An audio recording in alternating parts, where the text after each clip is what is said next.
வேதாத்திரிய காந்த தத்துவம் என்ற தலைப்பில் தொடர்ந்து 15 வாரங்களாக ஞான ஆசிரியர் நன்மணி ஐயா அவர்கள் சிந்தனை உரை வழங்கிக் கொண்டிருக்கிறார்கள்.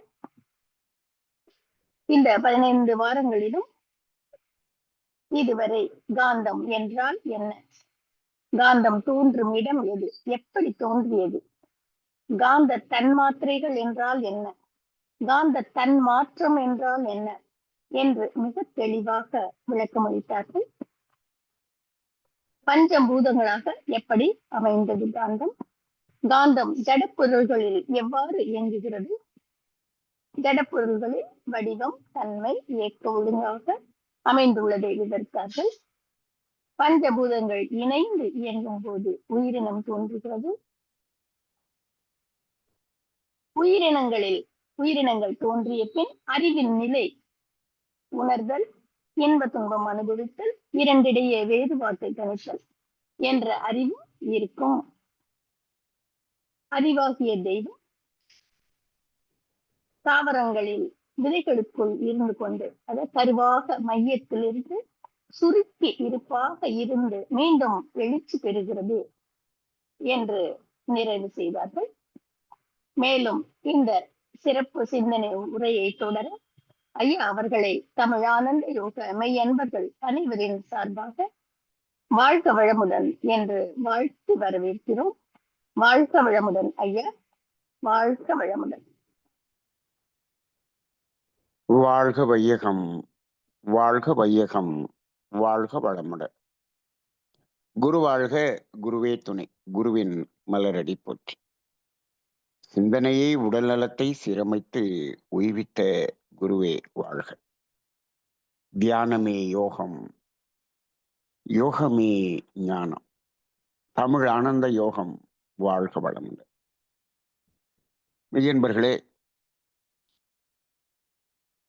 இந்த பிரபஞ்ச தன்மாற்ற சரித்திரத்தை காந்த தத்துவமாக நாம் சிந்தனை செய்து வருகிறோம்.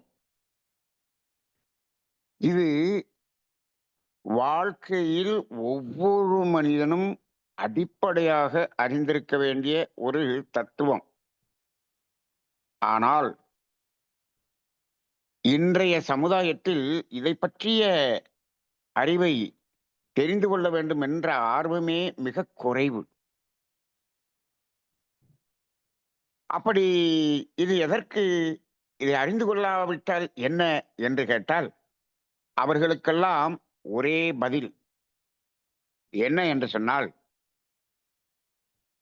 உங்களது வாழ்க்கையில் வரக்கூடிய துன்பங்களுக்கும் அந்த எதிர்மறையான உணர்வுகளுக்கும் காரணம் என்பதை நீங்கள் கண்டு உணரவே முடியாது. அதை கண்டு உணர முடியாது என்று சொன்னால் அதற்கு தீர்வு, நிரந்தர தீர்வு கிடைக்காது. அது மட்டுமல்ல, அந்த துன்பம் தலைமுறை தலைமுறையாக தொடரும். அப்ப இதிலிருந்து நாம கொஞ்சமாவது அந்த துன்பத்தின் தொடரை இத்தோடு குறைக்க வேண்டும், நிறுத்த வேண்டும் என்று சொன்னால் இந்த தத்துவம் விளங்கி இருக்க வேண்டும் என்பதுதான் உண்மையாக இருக்கிறது. இப்போ இந்த துன்பத்தின் காரணத்தை கண்டு அதை குறைத்து அதை தொடர்ந்து சமுதாயத்தில் நமது சந்ததிகளுக்கு செல்லாமல் காக்க வேண்டிய ஒரு பொறுப்பு இருக்கக்கூடியவர்களே இதை அறிந்து கொள்ள தயாராக இல்லை. அதில் குறிப்பாக இந்த மருத்துவத்துறை, இந்த ஜோதிடத்துறை, இந்த இரண்டிலும் இந்த தத்துவம் ஆழ்ந்து தெரிந்திருந்து அந்த துறையில் அவர்கள் அதில் ஈடுபட்டால்தான் அதை உண்மையாக அவர்கள் சமுதாயத்தில் பயன்படுத்த முடியும் என்பதுதான் நமது அனுபவபூர்வமான உண்மையாக இருக்கிறது. இப்பொழுது யாரும் இதற்குள் வருவதற்கு தயாராக இல்லை. அந்த இரு துறைகளுமே பொருளாதாரத்தை மேம்படுத்திக் கொள்வதற்காக இயங்கிக் கொண்டிருக்கும் துறைகளாக இருக்கிறது என்பது பார்க்கும்போது கலியுகம் உச்சத்திற்கு வந்துவிட்டது. வெகு விரைவில் மனிதகுலம் அழியப் போகிறது என்பதை அது எடுத்துக் காட்டுகிறது. சரி. இப்போ நாம அறிவின் நிலை ஜடப்பொருள்கள் வரை எப்படி இருந்தது? உயிரினம் வரும்போது அறிவின் நிலை என்பதை நம்ம சென்ற வாரத்திலே கொஞ்சம் விளக்கமா பார்த்தோம். இப்போ இந்த காந்த தத்துவத்தின் செயல்பாடுகள் அந்த பஞ்சபூதங்கள் வரை எப்படி இருந்தது? இப்ப உயிரினங்கள் என்று தோன்றிய உடன், இப்ப முதல் அறிவு என்ற தாவரம் வந்து விட்டது அல்லவா? அதுக்கு வந்துட்டோம் நம்ம. இங்கு இந்த காந்த தத்துவத்தின் செயல்பாடுகள் அதில் ஏதாவது மாற்றம் இருக்கிறதா? அப்படின்னு பார்க்கணும். இப்போ ஜடப்பொருள்கள்ல சூழ்ந்தழுத்த மாற்றல் இருக்கிறதா என்றால் இருக்கிறது. இருக்கிறது. நாம சாதாரணமா சொல்லியிருக்கோம். ஒரு குழாயிலிருந்து ஒரு சொட்டு தண்ணி வெளியே வரும்போது, வெளியே வந்தவுடன் அது உருண்டை வடிவமாகி விடுகிறது என்று சொல்லியிருக்கிறோம். அப்ப அந்த சூழ்ந்தழுத்தும் ஆற்றல் என்பது அதை சூழ்ந்து அழுத்தி உருண்டை வடிவமாக மாற்றி விடுகிறது என்பதை நாம் உணர்ந்திருக்கிறோம். சரி, இப்போ ஜடப்பொருள்கள் ஒவ்வொன்றும் இருக்கிறது. ஒரு கல்லு, அதை சுற்றிலும் சூழ்ந்தழுத்தும் ஆற்றல் இருக்கிறதானா? இருக்கும். சரி, இப்ப கோள்கள், பூமின்னு இருக்கு. பூமி என்பது ஒரு கோள். இந்த பூமியை சுற்றிலும் சூழ்ந்தழுத்தும் ஆற்றல் இருக்குமா? இருக்கும். ஒவ்வொரு கோளுக்கும் சூழ்ந்தழுத்தும் ஆற்றல் இருக்கும். சரி. அப்படி சூழ்ந்தழுத்தும் ஆற்றல் என்று ஒன்று இருக்கும் என்று சொன்னால், அது ஒரு மையத்தை சென்று அந்த மையத்திலிருந்து திரும்பக்கூடிய ஒரு மையம் என்று ஒன்று இருந்துதானே ஆகும். கண்டிப்பாக இருந்துதான் ஆகும். அப்ப அந்த சூழ்ந்தழுத்தும் ஆற்றல் மையம், மையம் வரை ஈர்ப்பாற்றல், மையத்திலிருந்து வெளிப்படும் போது தள்ளும் ஆற்றல். இது ஜடப்பொருள்களிலும் இருக்கிறது. இப்போ ஜடப்பொருள்கள்ல இந்த காந்தம் காந்தமாக அந்த மையத்தில் ஒடுங்கி காந்தமாகவே விலகுமாற்றலாக விலகி விடுகிறது. அங்கு வேறு ஒன்றும் வேறுபாடாக எதுவும் நடப்பதில்லை. ஆனால் இப்போ உயிரினம் என்று வந்தாகிவிட்டது. அது ஒரு சிறிய செடியாக இருக்கலாம், அல்லது ஒரு பெரிய மரமாக இருக்கலாம், அல்லது பெரிய கொடியாக இருக்கலாம். எது வேணாலும் இருக்கட்டும். இப்போ ஓரறிவு தாவரம் என்று வந்துவிட்டது. இப்போ இங்க காந்தத்தினுடைய செயல்பாடுகள் எப்படி? இப்போ அந்த செடி, அந்த செடியை சூழ்ந்தழுத்தும் ஆற்றல் என்பது அழுத்துமா அழுத்தாதா என்று கேட்டால் அழுத்தும். இந்த இயக்க பிரபஞ்சத்தில் எந்த ஒரு பொருளாக இருந்தாலும் அதை சுற்றிலும் சூழ்ந்தழுத்தும் ஆற்றல் இருக்கும். அது சூழ்ந்து அழுத்திக் கொண்டுதான் இருக்கும். சரி, அப்படி என்றால் அதற்கு ஒரு மையம் வந்துவிடும் அல்லவா? மையம் வந்துவிடும். மையம் வந்துவிடும்.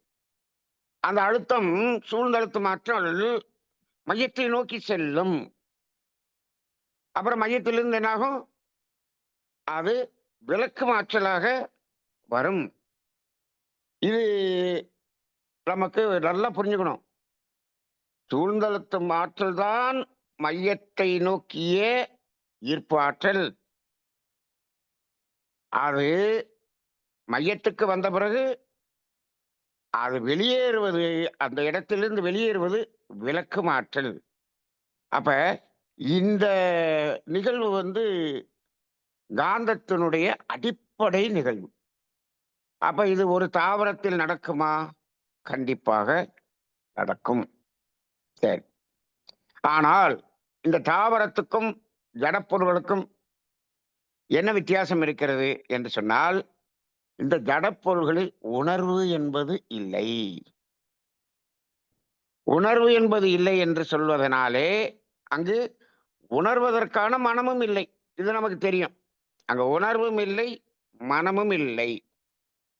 ஆனால் இங்கு ஓரறிவு தாவரம் என்று வந்தவுடன் உணர்வு என்பது வந்து விட்டதா? தொடங்கிவிட்டது. என்ன உணர்வு? அழுத்தம் என்ற உணர்வு இங்கு தொடங்கிவிட்டது. அதை உணரக்கூடிய மனம் ஒன்று இருக்கிறது. இப்போ இந்த சூழ்ந்தழுத்தும் ஆற்றல் என்பது அந்த காந்தமாக மட்டும் மையத்துக்கு செல்லுமா? இந்த உணர்வும் மையத்தை நோக்கி செல்லுமா என்று கேட்டால், அந்த உணர்வோடு சேர்ந்து மையத்துக்கு செல்லும். உயிரினங்கள்னு வந்த உடனே அந்த உணர்வும் மையத்துக்கு செல்லும். மையத்தால் ஈர்க்கப்படும். அந்த உணர்வும் ஈர்க்கப்படும். எதுக்காக இருக்குது? அந்த மையத்தில் இருப்பது எது? மையத்தில் இருப்பது அறிவாகிய தெய்வம். எதுக்காக ஈர்த்தது? அது அழுத்தத்தை உணர வேண்டும் அல்லவா? அழுத்தம், ஒளி, ஒளி, சுவை, மனம் அஞ்சையும் உணரணும் அப்படிங்கிறதுக்காகத்தான் உயிரினமாக வந்தது. அந்த உணர்கருவியாகிய மனம் என்று வந்தது. அப்ப அது மையத்தில் ஈர்க்கப்பட்டால் தானே அந்த அறிவாகிய தெய்வம் அந்த அழுத்தம் என்பதை உணர முடியும். அப்ப மையத்தில் அந்த சூழ்ந்தழுத்தும் ஆற்றல் காந்தமாக மட்டும் அழுத்தம் பெறுவது இல்லை. உணர்வும் மையத்தை நோக்கி அழுத்தப்படுகிறது, ஈர்க்கப்படுகிறது என்பது இங்கு புதிதாக நாம் தெரிந்து கொள்ள வேண்டிய ஒன்று. சரி, இப்ப தாவரத்துல இந்த உணர்வு என்பதை அந்த சூழ்ந்தழுத்தமாக அழுத்தி அந்த உணர்வு எந்த மையத்திற்கு போகிறது?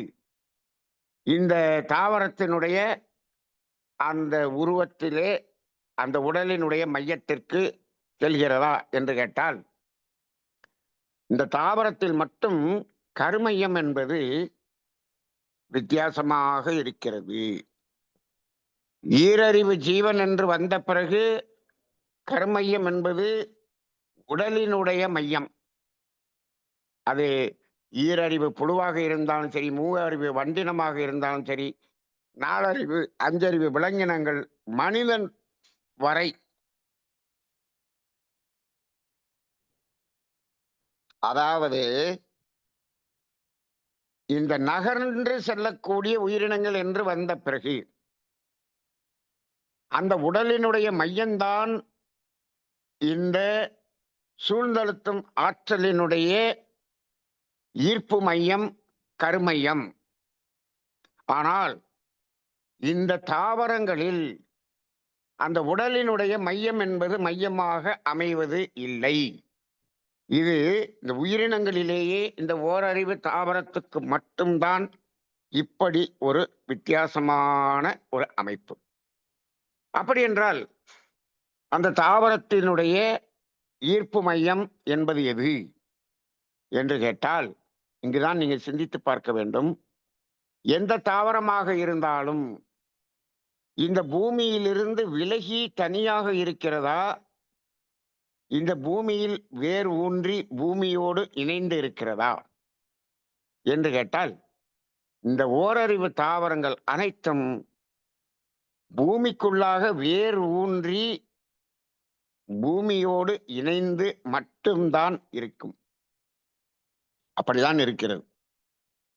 ஆனால் மற்ற உயிரினங்கள் எல்லாம் எடுத்து பாருங்க, பூமியிலிருந்து டிட்டாச்சா இருக்கும். இந்த ஓரறிவு தாவரம் மட்டும் இந்த பூமியோடு அட்டாச்சா இருக்கும். அப்ப இந்த தாவரத்தை சூழ்ந்தழுத்தும் ஆற்றலினுடைய ஈர்ப்பு மையம் எது? அது இந்த தாவரத்தின் உடலில் அமைந்திருக்கிறதா என்று கேட்டால் இல்லை. அது வேர் ஊன்றி இருப்பதனால் இந்த பூமியின் மையமே இந்த தாவரத்தின் ஈர்ப்பு மையமாகவும் இருக்கிறது. இது கொஞ்சம் வித்தியாசமாக சிந்தனை செய்ய வேண்டிய ஒன்று. அப்ப பூமியின் மையம்தான் இதற்கு ஈர்ப்பு மையம். வேதாத்ரி மகர்ஷி அவர்கள் இதை அற்புதமாக அங்க விளக்கி சொல்லுவார்கள். அதுல இப்படி இருப்பதனால் இப்ப நம்ம வாழ்க்கை அனுபவத்துல அதுல ஒரு நிறைய சந்தேகங்கள் அதற்கு விடை தெரியும் இந்த இடத்துல. சரி, அப்படி பூமியின் மையம் மட்டும்தான் இதனோட மையமா என்று கேட்டால், ஈர்ப்பு மையம் என்பது பூமியின் மையமாக இருக்கிறது. ஆனால் இந்த தாவரங்களுக்கு கருமையம் என்று சொல்லக்கூடிய மையம், மையம் என்று இல்லை, மையங்களாக இருக்கிறது. இதுதான் தாவரத்துக்கும் மற்ற உயிரினங்களுக்கும் உள்ள வித்தியாசம். நீங்க 2 அறிவு புழுவுல இருந்து 6 அறிவு மனிதன் வரைக்கும் வந்துட்டீங்கன்னா, உடலை சமமாக பிரித்தால் அந்த உடலினுடைய மையம்தான் ஈர்ப்பு மையம். அதுவேதான் கருமையம். 2ம் ஒரே இடம். ஆனா தாவரத்தில் 2ம் ஒரு இடம் அல்ல. ஈர்ப்பு மையம் என்பது பூமியின் மையம். கருமையம் என்பது எது என்று சொன்னால், அது ஒவ்வொரு விதையின் மையமும் கருமையம். அப்படி பார்த்தீங்கன்னா, ஒரு ஆலமரத்துல எத்தனை பழம் இருக்கிறது? அந்த ஒரு ஆலம் பழத்தை 2ஆக பிரித்து பார்த்தீர்கள் என்று சொன்னால், அதற்குள்ளாக எத்தனை ஆழம் விதைகள் இருக்கிறது? ஒரு பழத்துல ஒரு 200 விதை இருக்கும். அந்த ஒரு மரத்துல எத்தனை பழம் இருக்கும்? எத்தனை 1000 பழம் இருக்கும். அப்ப ஒரு பழத்துல 200 விதை இருக்கும். அந்த 200 விதையிலும் ஒவ்வொரு விதையின் மையமும் கருமையமாக இங்கு செயல்படுகிறது. இது ஆலமரம், அத்தி மரத்துல எல்லாம் ரொம்ப அதிகங்க. இப்ப மாமரம்னா, மாமரத்துல ஒரு மரத்துல 500 பழம் இருக்கிறது என்று சொன்னால் 500 கொட்டை, அதற்குள்ளாக விதை. அந்த 500ம் கருமையமாக செயல்படும். அப்ப கருமையம் என்பது தாவரங்களில் விதைகளின் மையம்தான் கருமையம். ஆனால் ஈர்ப்பு மையம் அது அல்ல. அப்ப 2 விதமாக செயல்பாடு இருக்கிறது. அப்ப அந்த ஈர்ப்பு மையம் என்பது எதற்காக? அது வேர் ஊன்றி இருக்கிறதுனால பூமியின் மையம் ஈர்ப்பு மையம் சொல்றோமே, அதனுடைய வேலை என்ன? இந்த விதைகளில் இருக்கக்கூடிய கருமையத்தினுடைய வேலை என்ன? 2ம் 2 விதமான வேலைகள் அங்கு நடைபெறுகிறது. ஆனால் 2 அறிவுக்கு மேல வந்துட்டோம்னா எல்லாம் ஒரே இடத்தில் நடைபெறுகிறது. சரி. இப்போ இந்த உணர்வுகள் என்று சொல்றோம் இல்லையா? உணர்வுகள் என்று சொல்றோம். இந்த உணர்வுகள் அனைத்தும் இந்த தாவரத்தில் எந்த மையத்தை சென்றடையும் என்று கேட்டால், அது ஈர்ப்பு மையத்தை சென்றடையும். உணர்வுகள் அனைத்தும் ஈர்ப்பு மையத்தை சென்று அடைந்துவிடும். அப்படின்னா பூமியின் மையத்தை சென்றடையும். அப்ப நீங்க ஒரு மரத்தை, ஒரு செடிய தொடுறீங்க, அந்த தொடு உணர்வு பூமியின் மையத்துக்கு போயிடும். அதே போல ஒரு செடியில ஒரு இலைய கசக்குறீங்க அல்லது அதை கிள்ளி விட்டீர்கள். ஒரு இலைய பிச்சிட்டீங்க. அப்ப அங்க ஒரு உணர்வு வருமா? வலி உணர்வு வருமா? துன்ப உணர்வு வருமா? ஒரு காயை புடுங்குறோம். துன்ப உணர்வு வருமா? வரும் இல்லையா? வரும். அந்த உணர்வு முழுவதும் வேரின் மூலமாக இந்த பூமியின் மையத்தை சென்று அடைந்துவிடும்.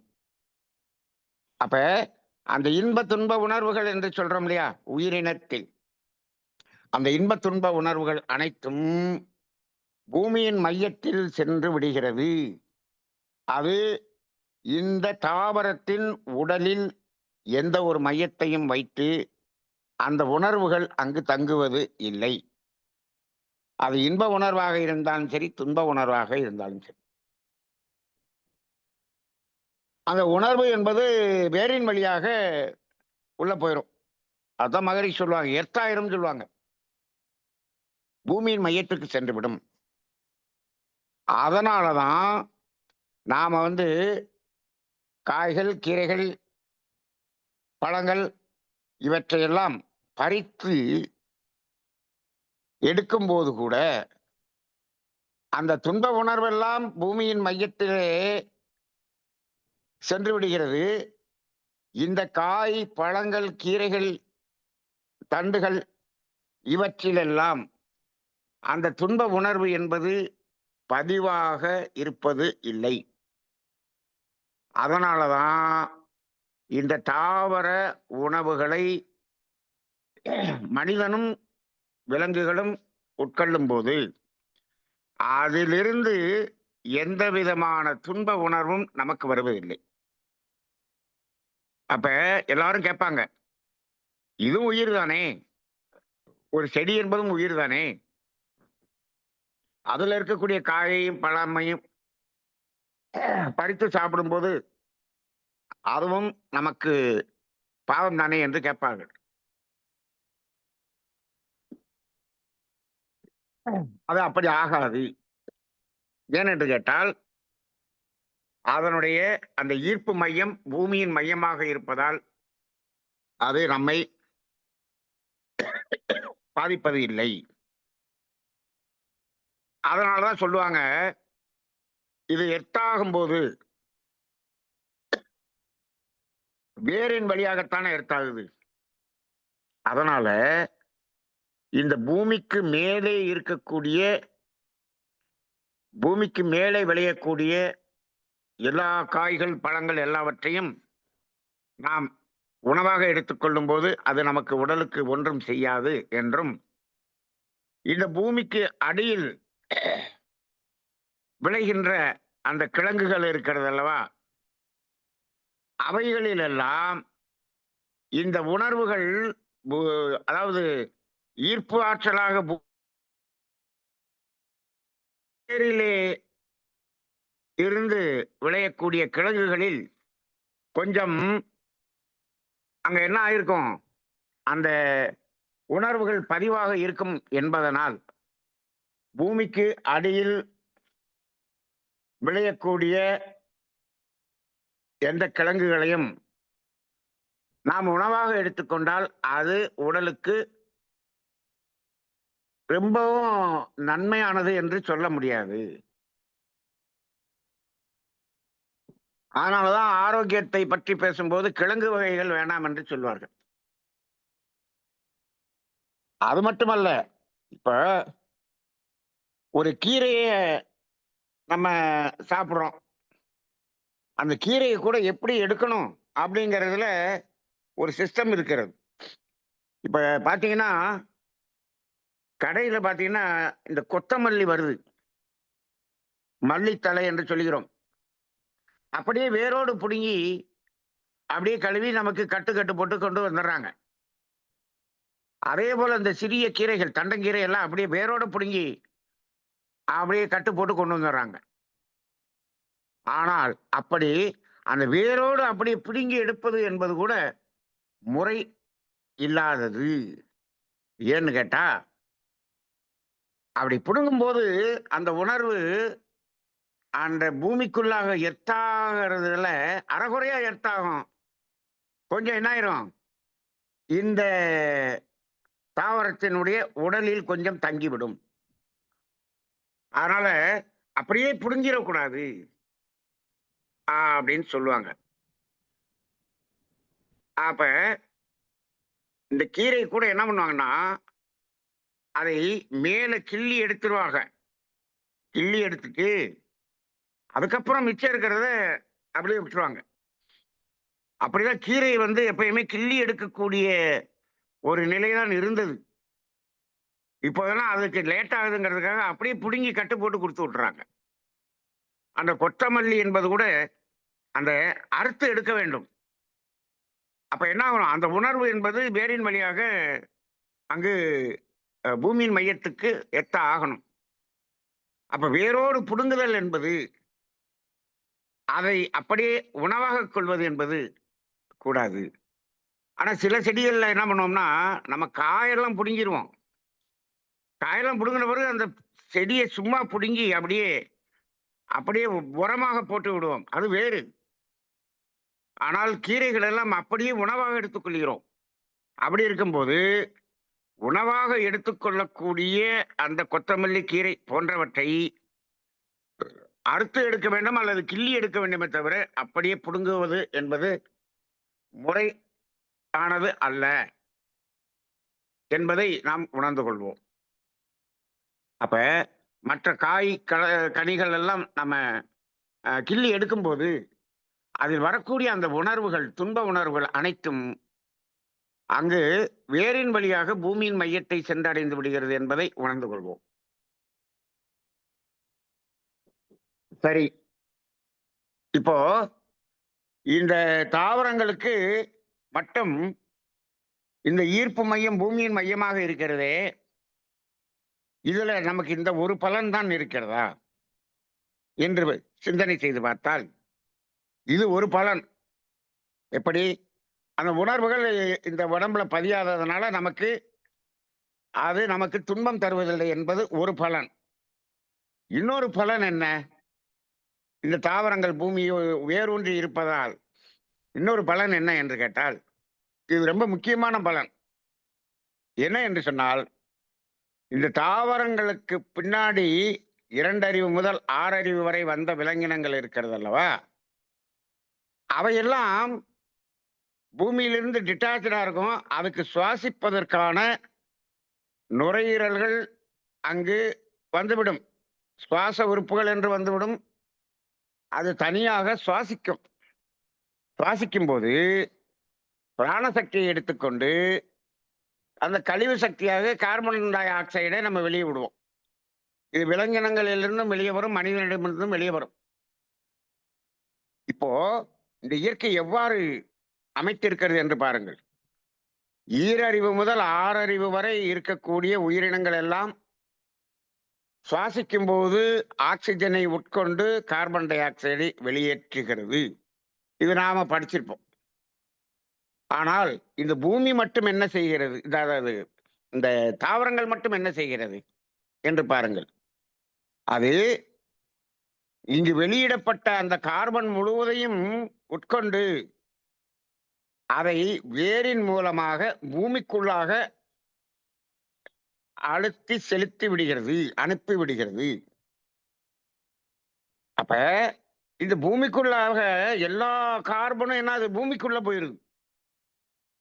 பூமி தற்சுழற்சியால் சுழன்று கொண்டிருப்பதால் அது சென்ட்ரிஃபியூகல் என்ற அடிப்படையிலே அங்கு என்ன ஆகிறது? இந்த பூமி அத்தனை அந்த அழுக்குகளையும் சுத்தம் செய்து விடுகிறது.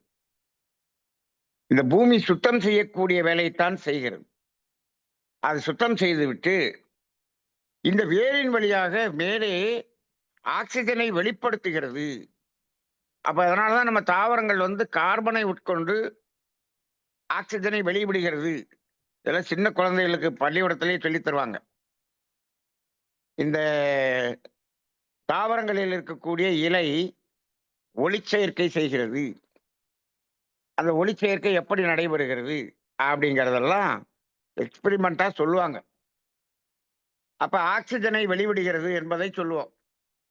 அப்ப இந்த மரங்கள் முழுவதும் இங்கு இருக்கக்கூடிய அந்த கார்பனை முழுவதும் சுத்தம் செய்யக்கூடிய வேலையை செய்யக்கூடிய ஒரு பெரும் பணியை செய்கிறது. நாம சொல்லுவோம் இல்லையா, தூய்மை பணியாளர்கள் என்று சொல்லுவோம் இல்லையா? இந்த உலகிலேயே மிகச்சிறந்த தூய்மை பணியாளர் யார் என்று கேட்டால் இந்த எல்லா தாவரங்களையும் நாம் சொல்லலாம். அவைதான் முழுக்க முழுக்க முழுக்க இந்த தூய்மை செய்யக்கூடிய பணியை செய்கிறது. இது இன்னைக்கு எங்கேயாவது உணர முடிகிறதா? இன்னைக்கு இளைஞர் மத்தியில் இதை உணர்த்த முடிகிறதா? எவ்வளவு இயற்கை மரங்களை வெட்டி வீழ்த்தி விட்டோம். அப்ப இந்த பணியை செய்யக்கூடிய மரங்கள் எல்லாம் என்ன? இப்பொழுது நாம் உருவாக்கக்கூடிய மரங்கள் அந்த பணியை முழுமையாக செய்கிறதா? இதெல்லாம் ஒரு கேள்விக்குறியாவே இருக்கு.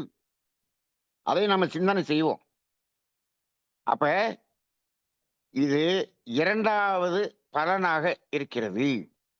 ஏன்னு இந்த வேர் ஊன்றி இருப்பதனால், ஈர்ப்பு மையம் பூமியின் மையமாக இருப்பதனால் வரக்கூடிய பலன்கள் 2வது பலன். 3வது பலன் என்ன என்று கேட்டால், இந்த பூமிக்கு அடியிலே அந்த கார்பன் உள்ளே செல்கிறதே, அவை இந்த பூமியால் என்ன பண்ணப்படுகிறது? சுத்தம் செய்யப்படுகிறது. சுத்தம் செய்யப்பட்டு அங்க என்னவா மாறுகிறது? பல வகையான ரசாயனங்களாக மாற்றம் அடைகிறது. அப்படிதான் மாறி, மாறி, மாறி, மாறி அந்த பூமிக்குள்ள நிறைய ரசாயனங்கள். அது ஒவ்வொரு அடுக்கு நிலைகளுக்கும் தகுந்தாற் போல அங்கங்க அப்படி இருக்கும். உலோகங்கள், ரசாயனங்கள் இவையெல்லாம் பூமிக்குள்ள அவ்வளவு இருக்கே, இதெல்லாம் எப்படி இப்படி ரசாயனங்களாகவும், உலோகங்களாகவும் உருவானது என்று சிந்தனை செய்து பாருங்கள். நாம அந்த பஞ்சபூதங்கள் உருவானதப்ப சொல்றப்ப என்ன சொன்னோம்? அந்த உருண்டை வடிவத்தில நீர் இருந்தது என்று சொன்னோம். மையத்திலே அணுக்களின் நெருக்கம் அதிகமாகி மண் என்பது உருவானது. அந்த மண்ணு அப்படியே விரிந்து, விரிந்து, விரிந்து தண்ணிக்கு மேல வந்த மண்ணெல்லாம் நிலமாக இருக்கிறது. மேல வராத இடமெல்லாம் கடலா இருக்குது. இதுதான் நம்ம ஏற்கனவே பார்த்திருக்கோம். இப்போ அப்படி இப்போ அந்த மாதிரி பூமி உருவானப்ப, இப்ப அப்படியே வந்து, வந்து, வந்து, வந்து நிலமாக மாறிவிட்டது. அப்ப அது மண் என்பது தானே இருந்தது. 5வது பூதம் என்பது மண் என்பது தானே. ஆமாம். அப்ப வெறும் மண்ணு தானே இருந்தது. ஆனா இப்ப எப்படி அதுல ரசாயனங்கள், உலோகங்கள் எல்லாம் எப்படி வந்தது? எப்படி வந்தது என்று கேட்டால், அது என்ன ஆகுது? இந்த அணுக்களின் திணிவு நிலையிலே அதனுடைய அழுத்தத்தின் காரணமாக, அடர்த்தியின் காரணமாக இந்த உலோகங்கள் எல்லாம் என்ன ஆயிருக்கும்? ஆங்காங்கே உருவாகிக் கொண்டு இருக்கும். அது மட்டுமல்லாமல், இங்கே நாம இந்த உயிரினம்னு வந்த பிறகு, இந்த வேரின் வழியாக எர்த்தாகி போகக்கூடிய அந்த கார்பன் இருக்கிறது அல்லவா? அது உள்ள போயி, அது தூய்மைப்படுத்தப்பட்டு பல ரசாயனங்களாக அங்கு உருவாகிக் கொண்டும் இருக்கிறது. அப்ப ரசாயனங்கள், உலோகங்கள் அப்படின்னு பார்க்கும்போது, இந்த உலோகங்கள் எல்லாம் இப்ப மற்ற கோள்கள்ல இப்ப உயிரினங்களே இல்லாத கோள்களில் கூட இந்த உலோகங்கள் இருக்கலாம். இப்ப அதெல்லாம் ரிசர்ச் பண்ணிட்டு இருக்காங்க. இப்ப சந்திரன்ல என்ன உலோகங்கள் உள்ள இருக்கு அப்படின்னு பார்க்கறாங்க. செவ்வாயில ஆராய்ச்சி செஞ்சு பார்க்கறாங்க. ஆனால் இந்த பூமி என்ற உயிரினங்கள் வாழ்ந்து கொண்டிருக்கக்கூடிய பூமியில், நிலத்தில் உள்ளே இருக்கக்கூடிய ரசாயனங்கள், இந்த பெட்ரோ கெமிக்கல் இது எல்லாமே நம்ம சொல்றோம் இல்லையா? இன்னைக்கு குரூட் ஆயில்னு சொல்றோம் இல்லையா? இந்த மாதிரியான ரசாயனங்கள் எல்லாம் அங்கே இருக்குமா என்பது ஒரு கேள்விக்குறிதான். உலோகங்கள் என்பது அடர்த்தி அதிகமாவதன் காரணமாக திணிவு நிலைக்கு தகுந்தாற்போல் உலோகங்கள் வந்திருக்கலாம். ஆனால் ரசாயனங்கள், இப்ப ரசாயனங்கள்னா எதெல்லாம் சொல்றோம்? பூமிக்குள்ள இப்ப சோடியம், மக்னீசியம், ஜிங்க், பொட்டாசியம் இப்படின்னு நிறைய ரசாயனங்கள் நம்ம சொல்றோம் இல்லையா? இது எல்லாத்தையும் தான் எடுத்து இன்னைக்கு மருத்துவத்திலே மருந்தாக பயன்படுத்துகிறோம். பூமிக்குள்ள இருந்து எடுத்து. இந்த ரசாயனங்கள் எல்லாம் எப்படி உருவானது என்று பார்க்கும்போது, இது உயிரினங்கள் எங்கு தோன்றி வாழ்ந்து கொண்டிருந்ததோ அந்த பகுதியில் இந்த கார்பன் உள்ள போய் போய் போய் போய் அது தூய்மைப்படுத்தப்பட்டு ரசாயனங்களாக மாற்றம் பெறுகிறது என்று நாம் சிந்திக்க வேண்டியதாக இருக்கிறது. இவ்வளவு ரசாயனங்கள் அந்த உயிரினங்கள் இல்லாத அந்த கோள்களில் இருக்குமா என்பது ஒரு பெரிய கேள்விக்குறி. ஏனென்று சொன்னால் அங்கு தாவரங்கள் என்று தோன்றவில்லை. தாவரங்கள் மட்டும் இருக்கக்கூடியதுல இல்ல. மற்ற உயிரினங்கள் தோன்றி அந்த கார்பன் எல்லாத்தையும் இழுத்து உள்ள அனுப்பக்கூடிய வேலை. இன்னைக்கு நம்ம பூமியில அவ்வளவும் உள்ள போயிட்டே இருக்கு. அதெல்லாம் உள்ள போய் தான் ஏன்னா நெறைய ரசாயனங்களாக மாறுகிறது. இப்போ நாம என்ன பண்றோம்? அந்த ரசாயனங்களை எல்லாம் பூமியை தோண்டி எடுத்து, அதை மருந்தாக மாற்றி ரசாயன மருந்துகள் என்று தயாரிக்கிறோம். அதுதான் இன்னைக்கு ஆங்கில மருத்துவம் செய்யக்கூடிய வேலை. அப்படியே கெமிக்கல் ஆ ட்ரக்ஸ் அப்படின்னு சொல்றோம் இல்லையா? அது முழுதும் என்ன பண்ணுது? உள்ள இருக்கக்கூடிய ரசாயனங்களை தோண்டி எடுத்து அதை என்ன பண்றோம்? நம்ம மாத்திரை வடிவத்திலே கொடுக்கிறோம். ஆனால் நமது சித்தர்கள் காலத்திலே சித்த மருத்துவம், ஆயுர்வேத மருத்துவம் எல்லாம் இருந்ததே. அவர்கள் இங்கு உள்ளே தோண்டி எதையாவது எடுத்தார்களா? என்று கேட்டால் எடுக்கவில்லை, எடுக்கவில்லை. ஆனால் அந்த ரசாயனங்கள் முழுவதையும் என்னென்ன ரசாயனம் பற்றாக்குறை என்று உடலில் அதற்கு தகுந்தாற்போல் அதையெல்லாம் கொடுத்தார்களே, எப்படி கொடுத்தார்கள்? என்று கேட்டால், இங்க தான் ஒரு பெரிய அற்புதம் நடக்கிறது. இந்த ஈர்ப்பு ஆற்றலுக்காக இருக்கக்கூடிய வேர் என்பது, அது கார்பன உள்ள தள்ளுறது மட்டுமல்ல, ஆக்ஸிஜனை வெளியே கொண்டு வர்றது மட்டுமல்ல, உள்ளே இருக்கக்கூடிய ஒவ்வொரு ரசாயனங்களையும் அது இந்த வேரின் மூலமாக வெளியே கொண்டு வந்து, அந்த காய்களிலும், இலைகளிலும், பழங்களிலும் அந்த ரசாயனங்களின் தன்மையை அங்க என்ன பண்ணுது? வெளியில கொண்டு வந்து வைக்குது. இந்த வேரின் மூலமாக மேலே அது வருகிறது. அதனால தான் சொல்றாங்க இன்னைக்கு, நீங்க செம்பருத்தி பூ, ஆவாரம்பூ இதுலெல்லாம் தங்கச்சத்து இருக்கிறது கோல்டு. எங்க பூமிக்குள்ளாக இருக்கக்கூடிய தங்கத்தினுடைய அந்த அந்த சக்தி வேரின் மூலமாக வந்து இந்த பூவுல இருக்குதுன்னு சொல்றாங்க. இதே போல ஒவ்வொரு தாவரமும், தாவரத்தின் இலைகளும், பூக்களும், காய்களும், கனிகளும் ஒவ்வொரு விதமான ரசாயனங்களை இந்த வேரின் மூலமாக ஈர்த்து தன்னகத்தே வைத்திருக்கிறது. இதெல்லாம் எதுக்காக நடந்தது? இதெல்லாம் பாருங்க, இப்ப நம்ம ஓரறிவு தாவரத்துல மட்டும் இருக்கு. அங்கதான் இருக்கோம். அங்கேயே இவ்வளவு வேலையும் நடந்திருக்குது. இவ்வளவு வேலையும் நடப்பதற்குரிய எல்லா ஏற்பாடுகளும் இந்த தாவரத்திலே இந்த அறிவாகிய தெய்வம் செய்து வைத்திருக்கிறது. எதற்காக என்று கேட்டால், ஈரறிவு ஜீவனிலிருந்து ஆறறிவு ஜீவன் வரை நாம் ஆரோக்கியமாக வாழ்வதற்காக. அப்ப சித்தர்கள் என்ன பண்ணாங்க? எந்தெந்த தாவரத்தில் என்னென்ன வகையான ரசாயனங்கள் இருக்கிறது என்பதையெல்லாம் ஆராய்ச்சி செய்தார்கள். ஆராய்ச்சி செய்து அதையெல்லாம் எடுத்து அதை மருத்துவமாக மாற்றினார்கள். அதுதான் சித்த மருத்துவம். அப்ப சித்த மருத்துவத்துல எல்லா ரசாயனங்களினுடைய தன்மைகளும் அவர்கள் தெரிந்து ஆய்வு செய்துதான் அவர்கள் அதை மருந்தாக பயன்படுத்தியிருக்கிறார்கள் என்பதும் நாம் அறிந்து கொள்ள வேண்டிய ஒன்று.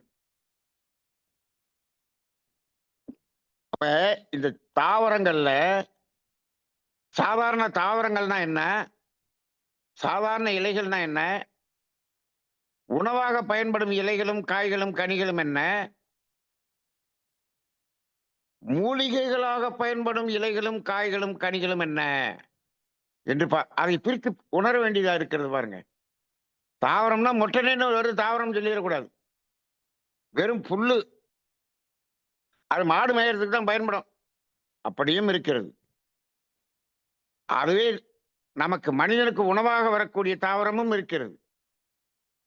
அதற்கும் மேலாக மூலிகைகளாக இங்கு வளர்ந்திருக்கக்கூடிய தாவரங்கள் நிறைய இருக்கிறது. நமக்கு இன்னைக்கு எல்லாம் தெரியல.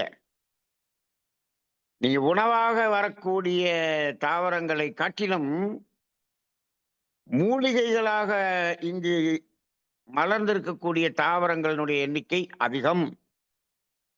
ஆனால் நாம் அதை கண்டு உணரக்கூடிய அறிவு நம்மிடம் குறைவாக இருக்கிறது என்பதை நாம் ஒத்துக்கொள்ள வேண்டும். அவ்வளவு மூலிகைகள் இருக்கிறது நம்மை சுற்றிலும். இதுல என்ன பியூட்டின்னா, நீங்க எந்தெந்த பருவ காலத்தில் என்னென்ன மாரி நோய்கள் வருமோ, அந்தந்த அதற்கு தகுந்தாற் போல அந்த மூலிகைகள்லாம் நம்ம வீட்ட சுத்தி என்ன பண்ணும்? தானாக முளைச்சு கிடக்கும்.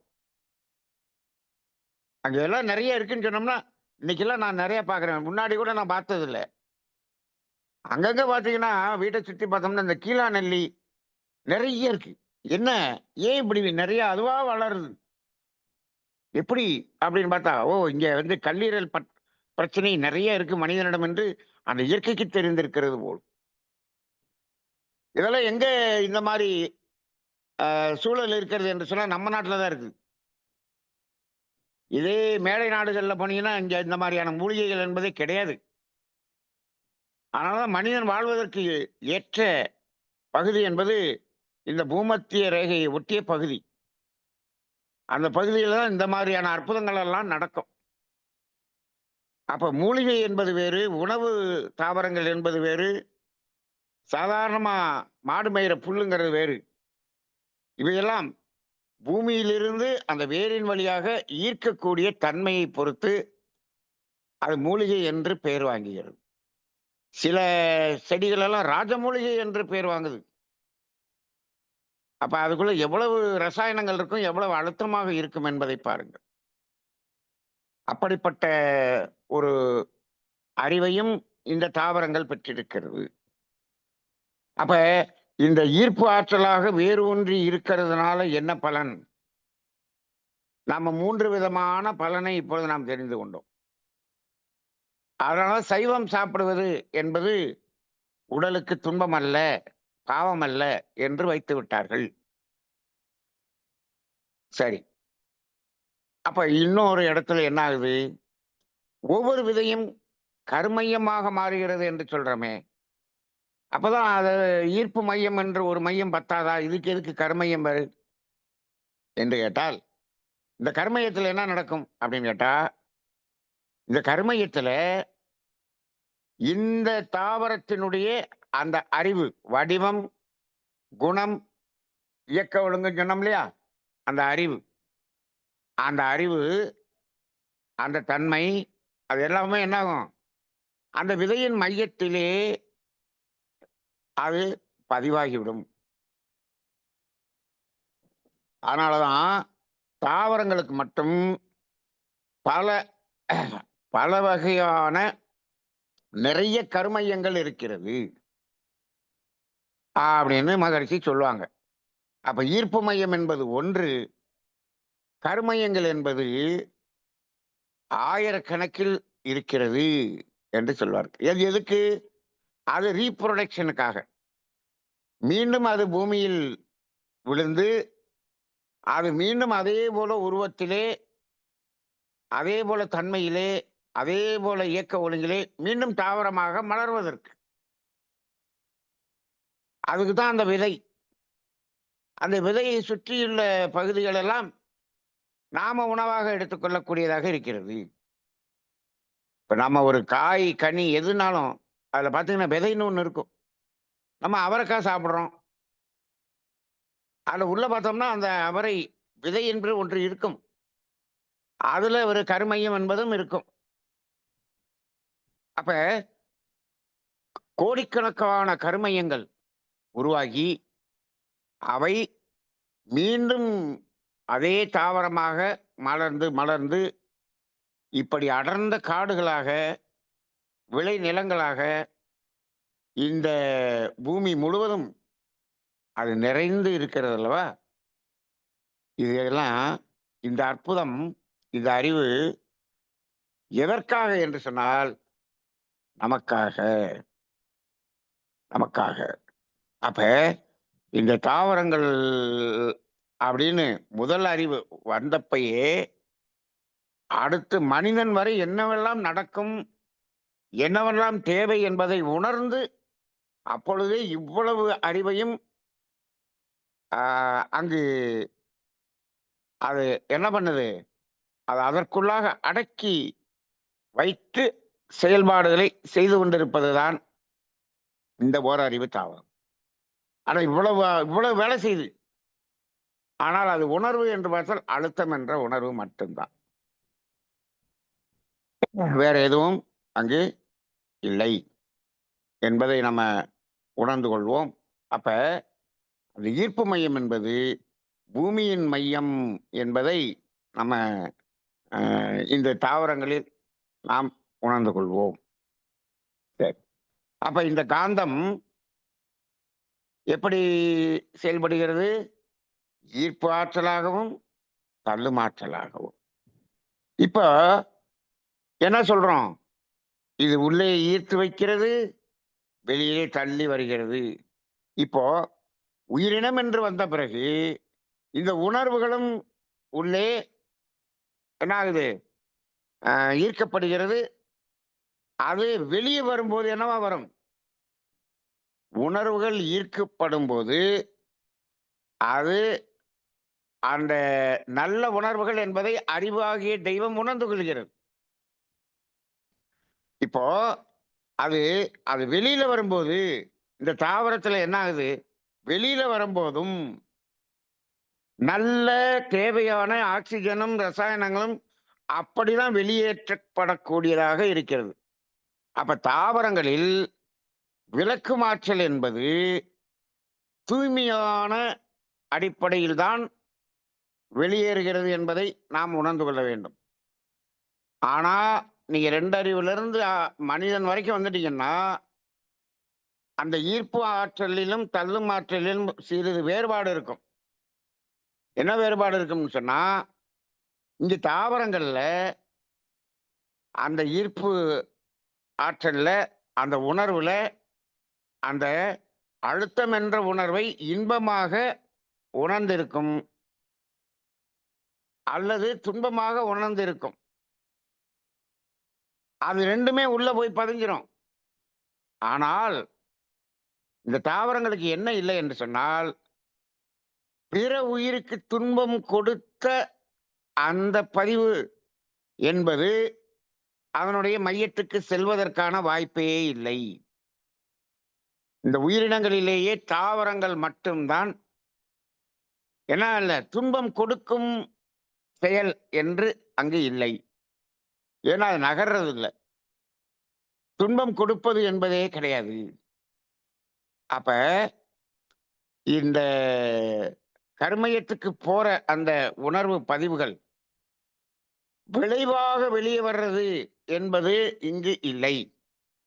அப்ப செயல் விளைவு தத்துவம் என்பது எங்கு தொடங்குகிறது என்று கேட்டால், உடலின் மையத்தை கருமையமாக வைத்து அங்கு அந்த இன்பம், துன்பம் என்ற உணர்வுகள் மட்டுமல்ல, பிறருக்கு துன்பம் கொடுத்த உணர்வுகள். அதாவது இங்கு தாவரம் துன்பத்தை உணரும், துன்பமாக உணரும். அது வேற. இப்ப நான் துன்பத்தை அனுபவிக்கிறேன்னா அது வேற.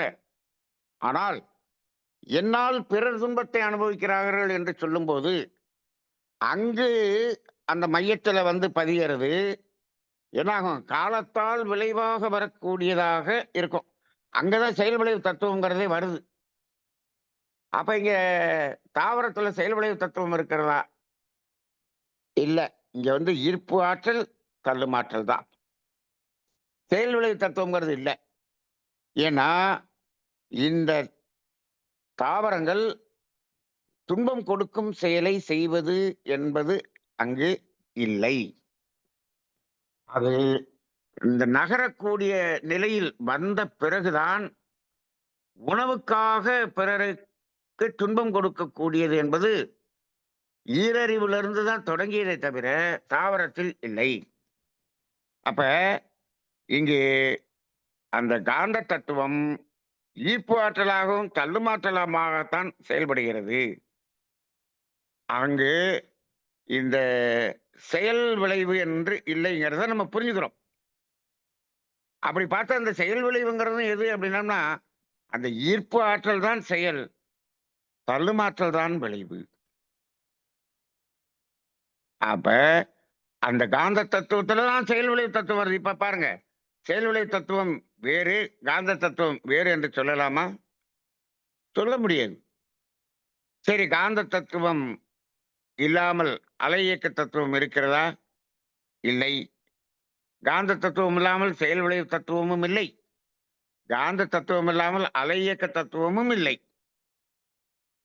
அப்ப அடிப்படை எது அப்படின்னு பார்த்தா காந்த தத்துவம் தான்.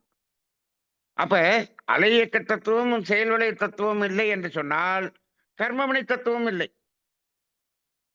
இப்ப பாருங்க, இப்ப நம்ம வாழ்க்கையில நாம கர்மவினை தத்துவம், செயல் விளை தத்துவம், அலை இயக்க தத்துவத்தை பயன்பாடாக வைத்துக் கொண்டிருக்கிறோம். அது பயன்பாட்டில் உணர்வாக நாம் உணர்ந்து கொண்டிருக்கிறோம். இதுக்கெல்லாம் அடிப்படை காந்த தத்துவம். காந்த தத்துவம் தெரியலன்னா இந்த மூணையும் ஒத்துக்கவே மாட்டான். செயலாவது விளைவாவது, கர்ம வினையாவது கர்மமாவது. சொல்றாங்கல்ல, ஒரு பெரிய ஒரு 3 நாள் பயிற்சிக்கு 25,000 வாங்குவார் ஒருத்தர். பெரிய யோகமெல்லாம் ஞானம் சொல்லித்தாரேன்னு சொல்லுவார். அவர் கர்ம வினைங்கிறதே ஒண்ணு கிடையாது அப்படிம்பார். அந்த கர்மத்தை தூக்கி போடு அப்படிம்பார். அந்த கர்மவினை தத்துவமே இல்லை அப்படிம்பார். அப்ப இன்னைக்கு நிறைய மனிதர்கள் கர்மவினை தத்துவத்தை ஏற்றுக்கொள்வதில்லை, செயல்விளை தத்துவத்தை ஏற்றுக்கொள்வதில்லை. அலை இயக்கம்ங்கிறத சயின்டிபிக்கா சொல்லிக்கிட்டு இருக்கிறாங்க. அப்ப ஏன் இதை ஏற்றுக்க முடியலனாக்கா அடிப்படை காந்த தத்துவம் தெரியவில்லை. அப்ப இந்த பாருங்க, இந்த அடிப்படை காந்த தத்துவம் என்பதையும் இறை உணர்வு என்பதையும் ஒன்றாக நாம் சொல்லலாம். அப்ப அந்த உணர்வு உணர்ந்திருந்தால் இந்த கர்மவினை தத்துவமும் செயல்விளை தத்துவமும் விளங்கிக் கொண்டு அறநெறியில் வாழ்வதற்குரிய சூழ்நிலை வரும். அதனாலதான் மதுரை சொல்லுவாங்க, எல்லா மதங்களும் சொல்லக்கூடிய 2 தத்துவங்கள் தான். ஒன்று இறை உணர்வு, இன்னொன்று அறநெறி. அப்ப அந்த இறை உணர்வு என்பதை உணர வேண்டும் என்று சொன்னால் அதற்கு காந்த தத்துவம், அறநெறி என்பதை உணர்ந்து வாழ வேண்டும் என்று சொன்னால் அங்கு செயல் விளைவு தத்துவம், கர்மவினை தத்துவம். இது எவ்வாறு செயல்படுகிறது என்பது அலை இயக்க தத்துவம். அப்ப இறை உணர்வும் அறநெறியும் என்பது எங்கு தொடங்க வேண்டும்? காந்த தத்துவத்தில் தொடங்க வேண்டும் என்ற அடிப்படையிலே இப்ப நம்ம காந்தத்தை ரொம்ப டீட்டெயிலா போயிட்டு இருக்கிறோம், பார்த்துக்கிட்டு இருக்கிறோம். அந்த அடிப்படையில் தாவரங்களில் நடக்கக்கூடிய இந்த காந்த தத்துவத்தின் அற்புதங்களை இன்று சிந்தனை செய்திருக்கிறோம். இனி இந்த காந்தத்தின் மூலமாக, இந்த தாவரத்தின் மூலமாக அதில் இருக்கக்கூடிய ஜீவகாந்தத்தின் பலன்களை நாம் எப்படியெல்லாம் அனுபவித்துக் கொண்டிருக்கிறோம், அதில் என்னென்ன வகையாக நாம் அதையெல்லாம் கெடுத்திருக்கிறோம், இன்றைய விஞ்ஞானம் அதை எப்படியெல்லாம் கெடுத்து வைத்திருக்கிறது, அது மனித வாழ்க்கையில் எப்படி அது நமது பயன்பாட்டில் துன்பமாக மாறுகிறது என்ற பிராக்டிக்கலான சில தத்துவங்களை எல்லாம் அடுத்த பகுதியிலே நாம் விரிவாக சிந்தனை செய்யலாம். இந்த காந்த தத்துவத்தை தொடர் நிகழ்வை தொடர்ந்து ஆர்வத்தோடு சிலர் கேட்டுக்கொண்டிருந்தாலும் இந்த உலகில் இத்தனை கோடி மக்கள் இருக்கும் பொழுது ஒரு 25 பேராவது இந்த அடிப்படை தத்துவத்தை கேட்பதற்காக இருக்கிறார்களே. ஆனா நிறைய பேர் தேடிட்டு இருக்காங்க, இந்த காந்த தத்துவம் தெளிவா வேணும் வேணும் தேடுறாங்க. ஆனா அவங்களுக்கு இங்க நம்ம சொல்லிட்டு இருக்கோங்கிறது தெரியவே இல்லை, இன்ஃபர்மேஷன் போகல. ஏன்னு கேட்டா நம்ம இப்ப இங்க கேட்டுக்கிட்டு இருக்கிற காந்த தத்துவம் கேட்டுக்கிட்டு இருக்கிறவங்க எல்லா பேரும், இதுல கேட்கறவங்க, யூடியூப்ல கேட்கறவங்க யாருமே என்ன பண்றதுன்னா இந்த போஸ்டரையோ இந்த யூடியூப் லிங்கையோ யாருக்குமே அனுப்புறது இல்லை. வேற யாரும் காந்த தத்துவம் தெரிஞ்சிட வேண்டாம், நம்ம மட்டும் தெரிஞ்சுக்கலாம்னு அப்படியே வச்சுக்கிறாங்க. அதனால யாருக்கும் தெரியறது இல்லை. தேடுபவர்கள் தேடிக்கொண்டே இருக்கிறார்கள். சரி, கிடைக்கக்கூடியவர்கள் பாக்கியசாலிகள் என்ற அடிப்படையிலே நாம் அடுத்த பகுதியிலே இன்னும் இந்த தாவரத்தில் இருக்கக்கூடிய இன்னும் பல ரகசியங்களை நாம் உணர்ந்து கொள்வோம். நன்றி, வாழ்க வளமுடன்.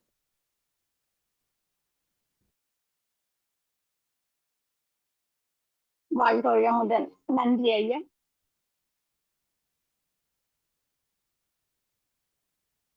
வாழ்க வளமுடன் ஐயா.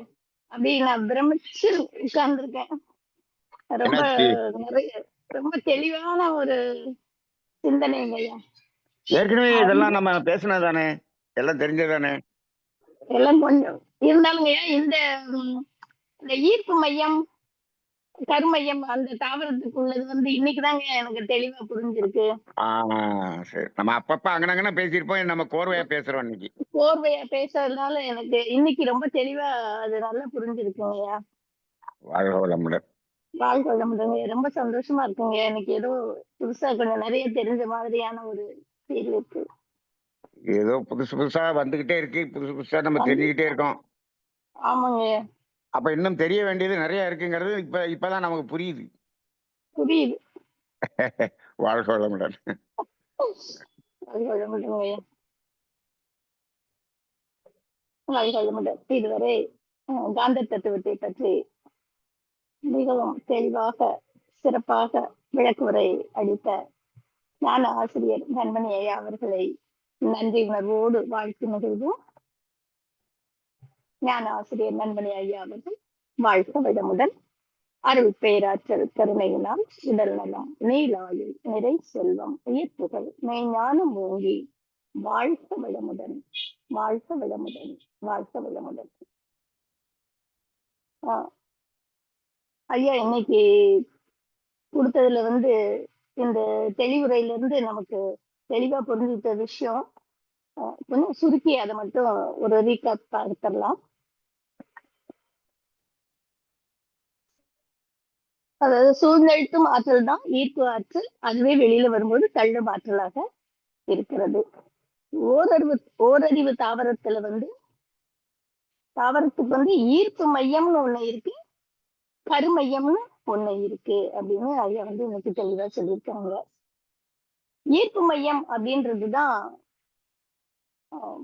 தாவரத்துக்கு ஈர்ப்பு மையம் அப்படிங்கிறது பூமியாகவும், கருமையம் அப்படிங்கிறது அந்த தாவரத்தில் உள்ள அந்த நிறைய விதைகள் இருக்கிறது புல்லுமே அந்த கருமையமாக இருக்கிறது அப்படின்னு சொல்லியிருக்காங்க.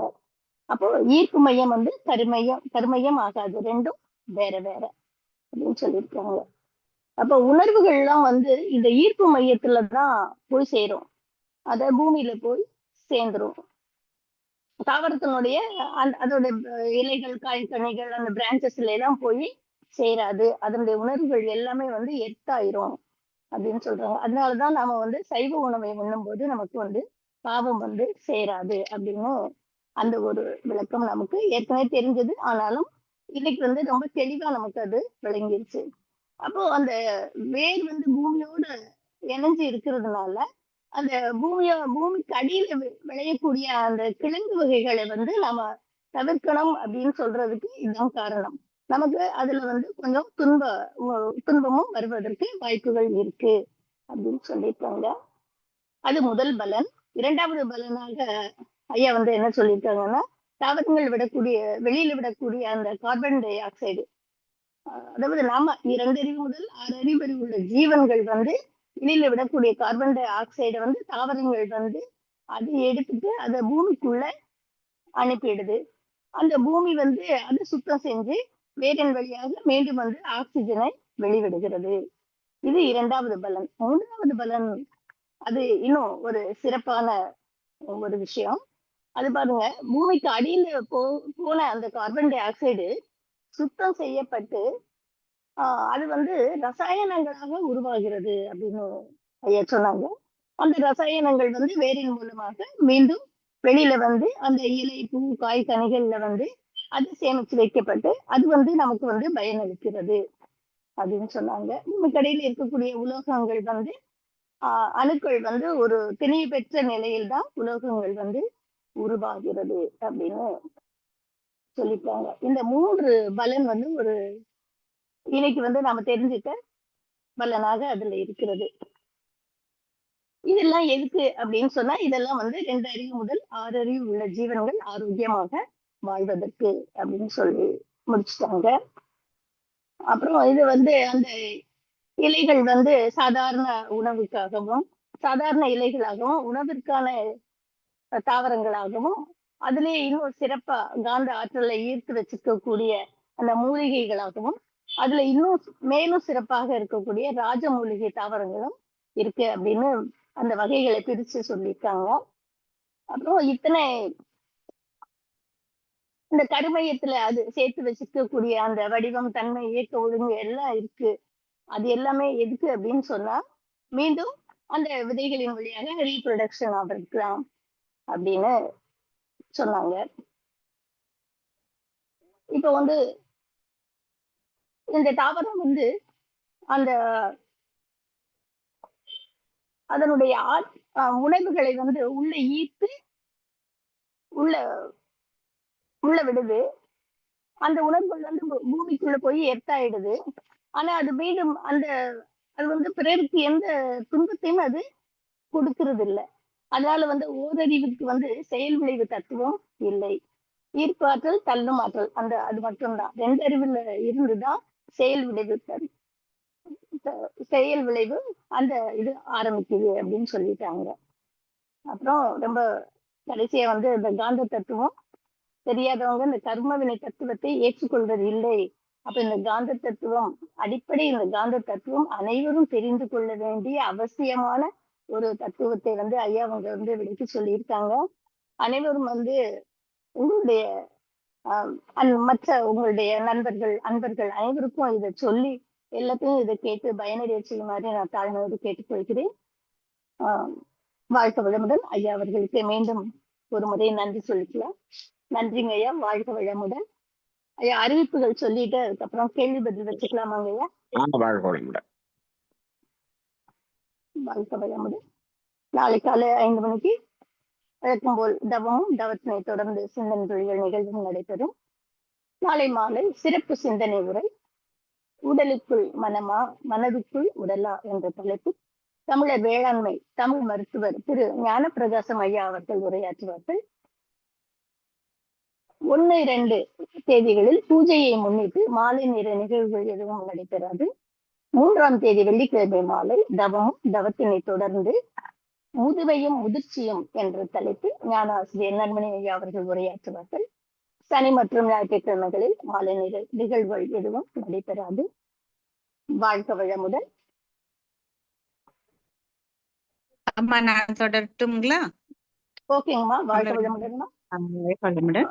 கேள்வி கேட்க விரும்பும் நண்பர்கள் கைகளை உயர்த்தலாம். 1+ அவர்கள்.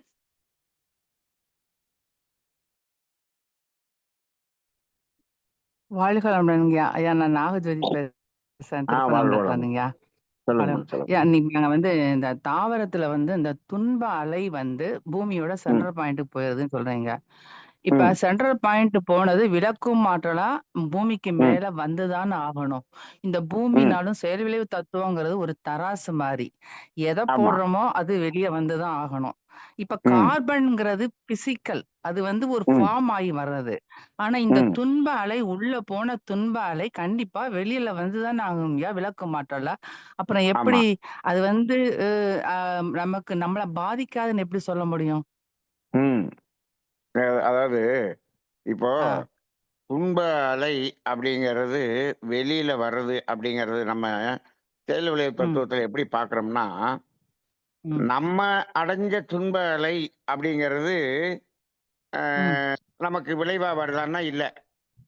இப்ப நீங்களே ஒரு வலியை உணர்றீங்க.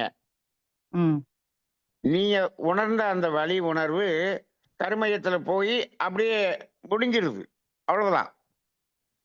அந்த வலி உணர்வுக்கு ஒரு விளைவு அப்படிலாம் கிடையாது. ஆனால் அந்த நீங்க வலி உணர்வை உணர்ந்தீங்க இல்லையா, அந்த வலியை உங்களுக்கு அந்த வலியை கொடுத்தாரு பாருங்க யாரு, இன்னொருத்தர், அவருக்குத்தான் விளைவு. நாம ஏற்கனவே சொல்லியிருக்கோம். அதாவது செயலுக்கு விளைவு அல்ல, விளைவுக்கு விளைவுன்னு சொல்லியிருக்கோம். அப்ப அந்த துன்ப உணர்வை கொடுத்த அவருக்குத்தான் விளைவு வருமே தவிர, இந்த தாவரத்துக்கு வந்து தாவரம் எதுக்குமே துன்பம் கொடுக்கலையே. இல்லைங்க, நான் தாவரத்துக்கு துன்பம் சொல்ல வரல. இப்ப இந்த துன்ப அலை வந்து நமக்கு வரும்ங்கிறீங்க. ஆமாங்க. அது ஆமா. எதுக்குன்னு இப்ப ஒரு கோடாலி எடுத்துட்டு ஒருத்தன் போறான்னாவே மரம் நடுங்குதுன்னு சொல்றோம். அப்ப அது துன்பத்தை உணர்ந்துதான் இருக்கு. அந்த துன்ப அலை வந்து சென்ட்ரல் பாயிண்ட்டுக்கு போகுது. அந்த தாவரம் அடைந்த துன்ப உணர்வுக்கு ஒரு விளைவு என்பது நமக்கு வரும்ங்கிறீங்க. ஆமாங்க. நமக்கு வரும்னு சொல்றீங்க. ஆமாங்க. இந்த இடம் ரொம்ப சிந்திக்க வேண்டிய இடமா இருக்கு. ஆமா, உண்மைதான். அப்படி வரணும் அப்படிங்கிற மாதிரிதான் தோணுது. அந்த துன்ப உணர்வு ஏன்னா நமக்கு வரலாம். ஏன்னா ம். நாம தானே நம்ம என்ன பண்றோம், அதை கிள்றோம், ஒடிக்கிறோம், வெட்டுறோம், எல்லாமே நம்ம தான் பண்றோம். அப்ப ஆமாங்கய்யா. அந்த உணர்வு அங்க இருந்து வரலாம். ஏன்னு கேட்டா, அது மையத்துல அந்த அறிவாகிய தெய்வத்திட்ட இருந்து அது விளக்கு மாற்றலா வரும்போது நமக்கு வரலாம். ஆனா ரிஃப்ளெக்ட் ஆகும். இது ம். வந்து அ ம். இது வந்து ரொம்ப ரொம்ப ரொம்ப மீகர். இதுல ம். வரக்கூடிய விளைவு என்பது மனிதனுக்கு வந்து பெரிய ஒரு பாதிப்பை ஏற்படுத்தக்கூடிய அளவுக்கு வந்துராது. வந்துராது. இல்லைங்கய்யா. இப்போ ஒரு ம். நிமிஷம்யா சொல்றேன். ம். இப்போ நான் ம். நம்ம நம்முடைய உணர்வுக்கும், நம்முடைய வலிக்கும் தக்க நம்மள சுத்தி மூலிகை செடி வருது. ம். நம்முடைய துன்பத்துக்கு தக்கன நம்மள சுத்தி ஒரு மூலிகை செடி. அப்ப ஆமா. நம்முடைய உணர்வு அந்த பூமிக்கு போயி அந்த செடி வரணும்னு இருக்கும்போது, ஆல் ஆர் ம். இன்டர்லிங்க்டு தானங்கய்யா. அப்படிங்கும்போது இருக்கு. அந் ம். ஆல் ஆர் இன்டர்லிங்க்டு தான். அப்ப அது ஆமா. வெளியில வந்த உணர்வ நம்மளும் ம். அனுபவிச்சு தான் ஆகணும். ஆமா. அப்படிங்கிறது இருக்குதுல்ல. ஆ. இதுல எனக்கு என்ன தோணுதுன்னாங்கம்மா, இப்போ ம். இப்போ ஒரு ஒரு ஒரு உணர்வு ம். அந்த கருமையத்திலேயே பதியும்போது, அ அதிலிருந்து விளைவு நமக்கு வர்றதுங்கிறது வந்து டைரக்ட்டா நமக்கு வருது. ம். இப்போ ஒரு மனிதனுக்கு துன்பம் குடுக்குறோம். அந்த துன்பத்தை அவன் உணர்கிறான். அவன் உணர்ந்த துன்ப உணர்வு எனக்கு தான் வருது. ம். டைரக்ட்டா. ஆனா இந்த ஆமா. தாவரங்கள்ல அடையக்கூடிய துன்ப உணர்வெல்லாம் பூமிக்கு மையத்துல போயி, அது ம். வெளியில வருது அப்படிங்கும்போது, அது ம். ஒரு பர்ட்டிகுலர் மனிதன்னு இல்ல. சமுதாய பதிவாக வரும்.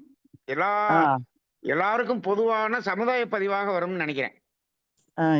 ஒரு இருக்கலாங்கய்யா. ம். இண்டிவிஜுவலுக்கு வர்றதுங்கிறது அப்படி இருக்காது. இந்த பூமரங் மாரி வராதாங்கய்யா? பூமரங் வந்து ஆ இப்போ அந்த மாரி தானே அ வரணும். இப்போ ஒருத்தர் குடுத்தான்னா, அதான் பூமரங். நீங்க அதாவது இப்ப நம்ம அதாவது பூமியிலேருந்து டிட்டாச்டா இருக்கிறபோது, அந்த ம். உடம்பிலேயே கருமையம் வரும்போது, அதை ம். யார் செய்தவர் யார்? அதை உணர்ந்தவர் யார்? அது 2 அ 2 கருமையம் அங்க இணைகிறது.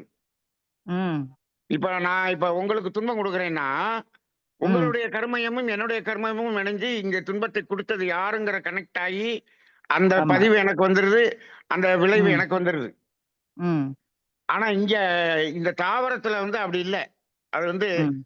அ இது பூமியினுடைய மையமாக போயிறதுனால, இது ம். பூமியில இருக்கக்கூடிய எல்லா 850 கோடி மனிதர்களும் அந்த ஒரே ஒரு மையத்துக்கு ஆ. இருந்து தானே வெளிய வரணும்.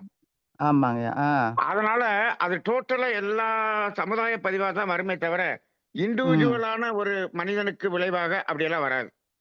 ஆ. சரிங்க. சமுதாய பதிவா ஆனா வரத்தான் செய்யுது. இல்லையா? சமுதாய பதிவா வரும். ஆனா ஆ. இவ்வளவு நாளா அப்படி ஒண்ணு வரும்னு நம்ம நினைக்கல. இன்னைக்கு நீங்க அது வரும்ங்கிறத சொல்லியிருக்கீங்க. ஆனா இது சிந்தனை செய்து பார்த்தா வரணும் அப்படின்னு தோணுது. அ ம். இருக்கும், ம். இருக்கும், ம். வரும். ம். ஆனால் அது ம். அது பெரிய அளவுல ஒண்ணும் பாதிப்பு வராது. அது சமுதாய பதிவாக வரும் அப்படிங்கிறது தான் தோணுதுங்கம்மா. நீங்க நீங்க ம். கேட்ட கேள்வி ரொம்ப ஆராய்ச்சி பூர்வமான கேள்வி. நல்ல ம். கேள்வி. ம். நன்றி. ம். நன்றிங்கய்யா. வாழ்க வளமுடன். வாழ்க நன்றி ஐயா. வளமுடன். வாழ்க வளமுடன். ஆ, ஐயா இது இந்த அம்மா கேட்ட கேள்வியில இருந்து எனக்கு ஒரு புரிதல்.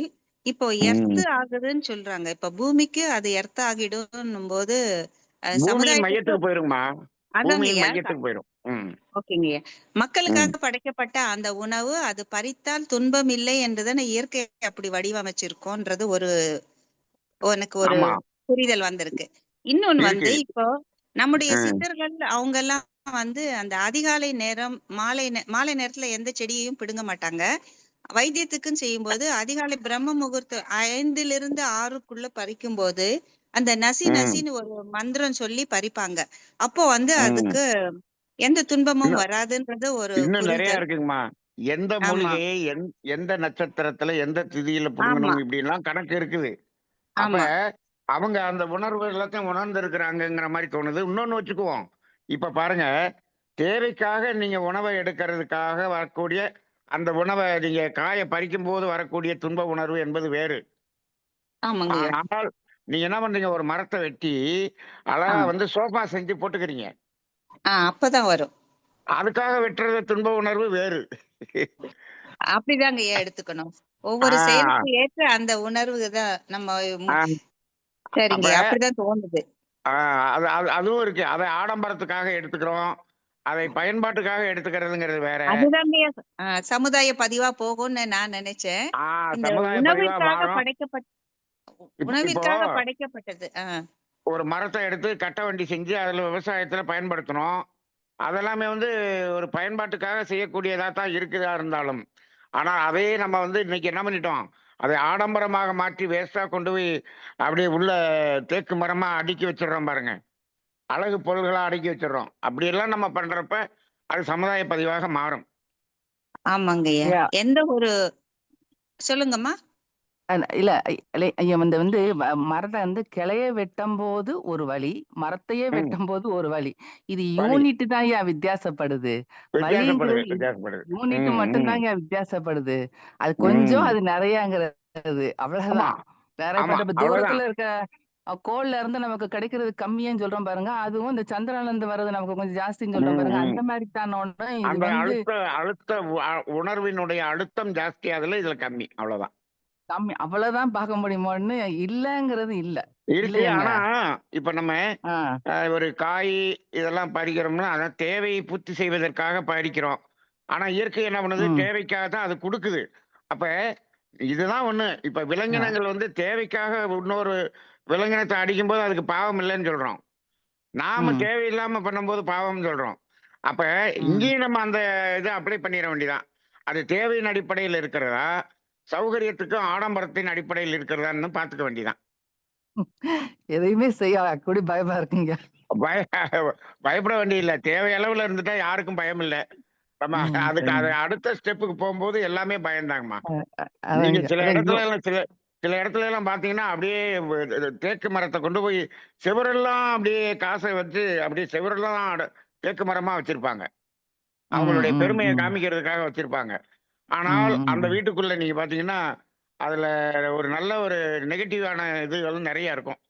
பொறாமை அலைகள் ம். நெறைய இருக்கும் அங்க. ம். அதையும் பார்க்க முடியுது. இது ரொம்ப ரொம்ப ஆராய்ச்சி பண்ணோம்னா பயம் ஜாஸ்தியாயிரும். ஆமாங்க. பெர்சன்டேஜ் தான் இங்க வித்தியாசப்படுது எல்லாத்துலயுமேயும். பெர்சன்டேஜ் மட்டும் ஆமாமா. தான் வித்தியாசப்படுது. எதுலயுமே எது செஞ்சாலும் பெர்சன்டேஜ் தான் வித்தியாசம்.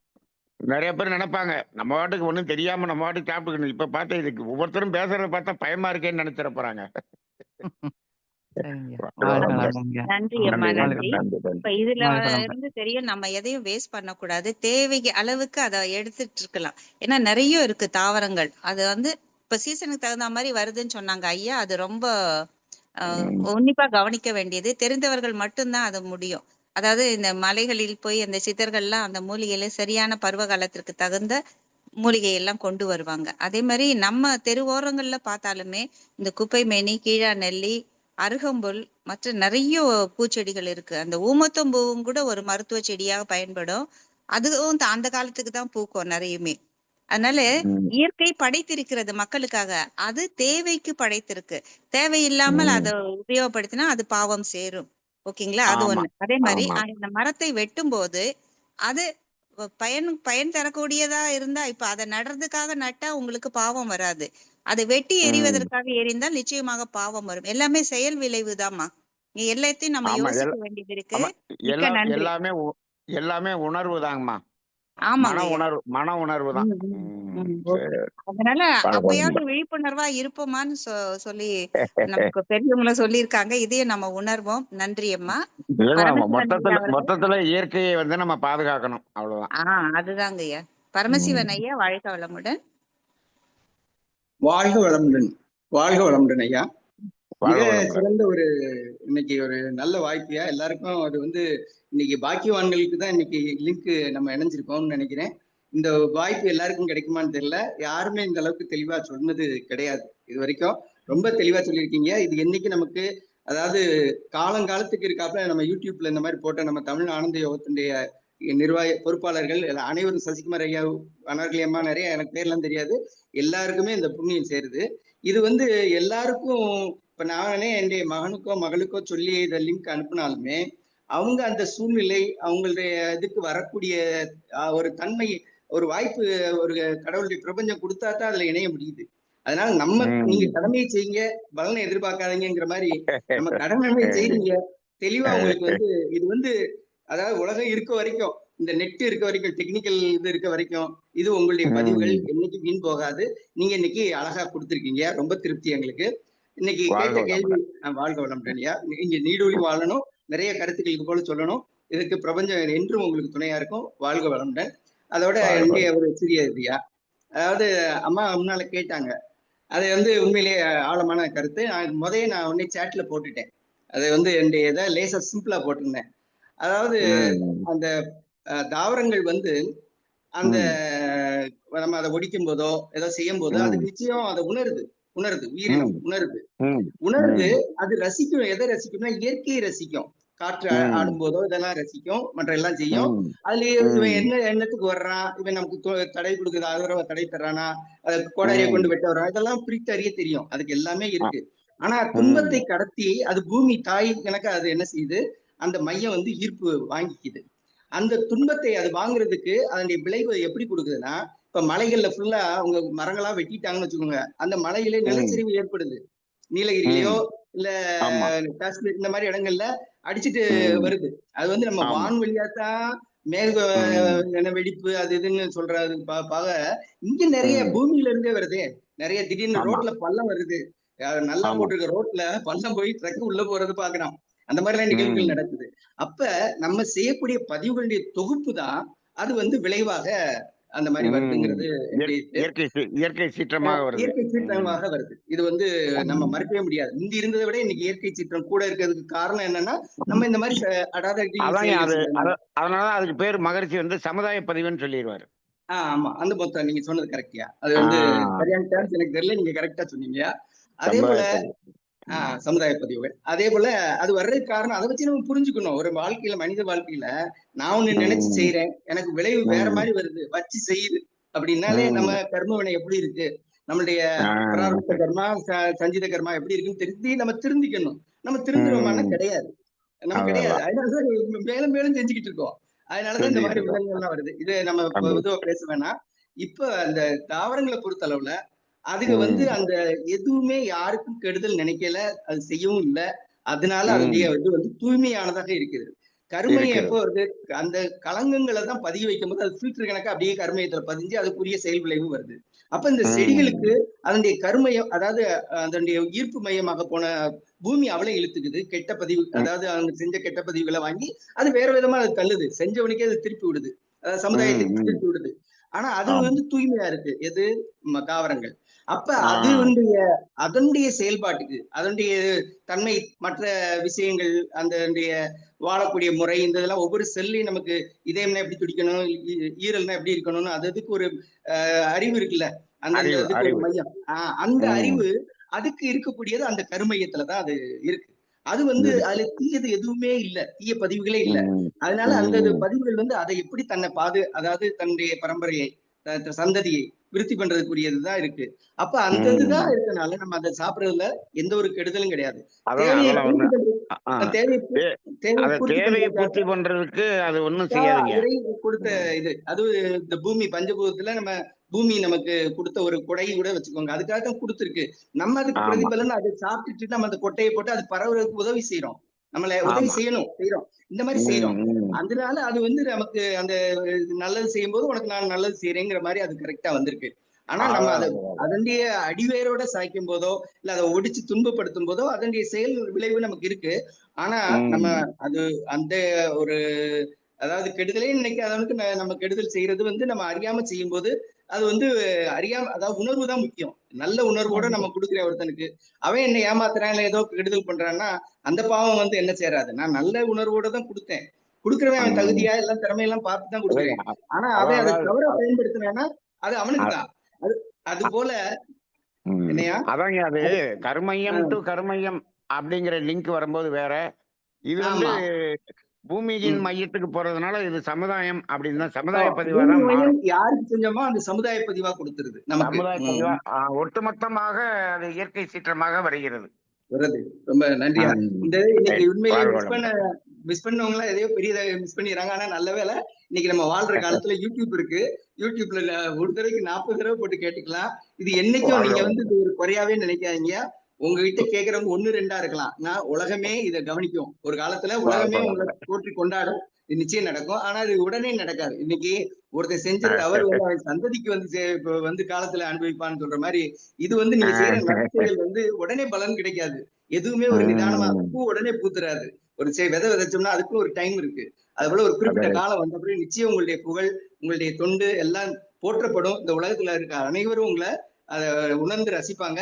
அதுக்கு தென்னை மரம், அதாவது கிராமங்களை சொல்லுவாங்க, தென்னம்பிள்ளைய வச்சவன் விதை வச்சவன் அவன் சந்ததி தான் அதை பார்க்கும், அவன் அதனுடைய பலனை அவன் அனுபவிக்க முடியாது அப்படின்னு சொல்லுவாங்க. அது போல நம்ம இது மட்டும் நீங்க மனசுல வச்சுக்கிட்டு நீங்களாட்டும் உங்களுடைய கடமையை செய்ய, தொடர்ந்து செய்ய, உங்களுடைய பணி சிறக்கட்டும். வாழ்க வளமுடன். நன்றி. மிக்க நன்றி ஐயா. வாழ்க வளமுடன். எப்பவுமே சொல்லுவாங்க, அந்த பூமியின் வெளிப்பாடு வந்து தாவரங்கள், அது தூய்மையான அந்த பூமியின் வெளிப்பாடு தாவரங்களில் வெளிப்படும். ஒரு மலரையோ ஒரு செடியையோ பார்க்கும்போது நமக்குள் எப்படி ஒரு மலர்ச்சி வரும் என்பதை அவரவர்கள் உணர்ந்தால் தெரியும். இந்த 2 அறிவு முதல் 6 அறிவுக்கு அந்த உணவாகிறது பாருங்க தாவரம். அப்ப அது எவ்வளவு ஒரு சாக்ரிஃபைஸ் பண்ணி, இப்போ ஒரு சமையல் நம்ம செய்யறோம்னா ஒரு ஃபேமிலியில ஒரு அம்மா சமைச்சு அந்த ஃபேமிலியில இருக்க 4 நபர்கள் சாப்பிட்டா எவ்வளவு சந்தோஷம் ஆகுமோ, அதே மாதிரி இந்த பூமி, அந்த தாவரம், அது இந்த அத்தனை அறிவு 2 முதல் 6 அறிவு ஜீவனுக்குமே உணவாகும் போது அப்ப அதனுடைய தியாகத்தன்மை எவ்வளவு பெரியது என்பதை நாம் இதை ஆழ்ந்து போக ரொம்ப சிந்திக்க வேண்டிய ஒரு செயல். இன்னைக்கு சப்ஜெக்ட் ரொம்ப சிம்பிளா இருந்த மாதிரி இருந்தது. என்னடா தாவரம் பத்தியே நிறைய வருதேன்னு பார்த்தேன். அப்புறம் அத இப்ப அம்மா பார்த்த மாதிரி ஆழ்ந்து போக போக அது ரொம்ப எங்கேயோ அழிச்சிட்டு போகுதுங்கய்யா. எனக்கு இன்னும் அதுல கொஞ்சம் டீப்பா போனேன். நன்றி ஐயா, மிக்க நன்றி. கனகராணி அம்மா, வாழ்க வளமுடன். ஐயா வாழ்க வளமுடன். ஐயா நான் சொல்றது இல்ல, நான் என்னெல்லாம் நினைச்சேனோ அது அத்தனையும் அந்த ஐயா சொல்லிட்டாரு, பரமசிவ ஐயா. உண்மையிலே ஜெராக்ஸ் எடுத்த மாதிரி நான் நினைச்சது அத்தனையுமே சொல்லிட்டாரு. அது பதிவு சமுதாய பதிவு இயற்கை சீற்றமாக வரும்.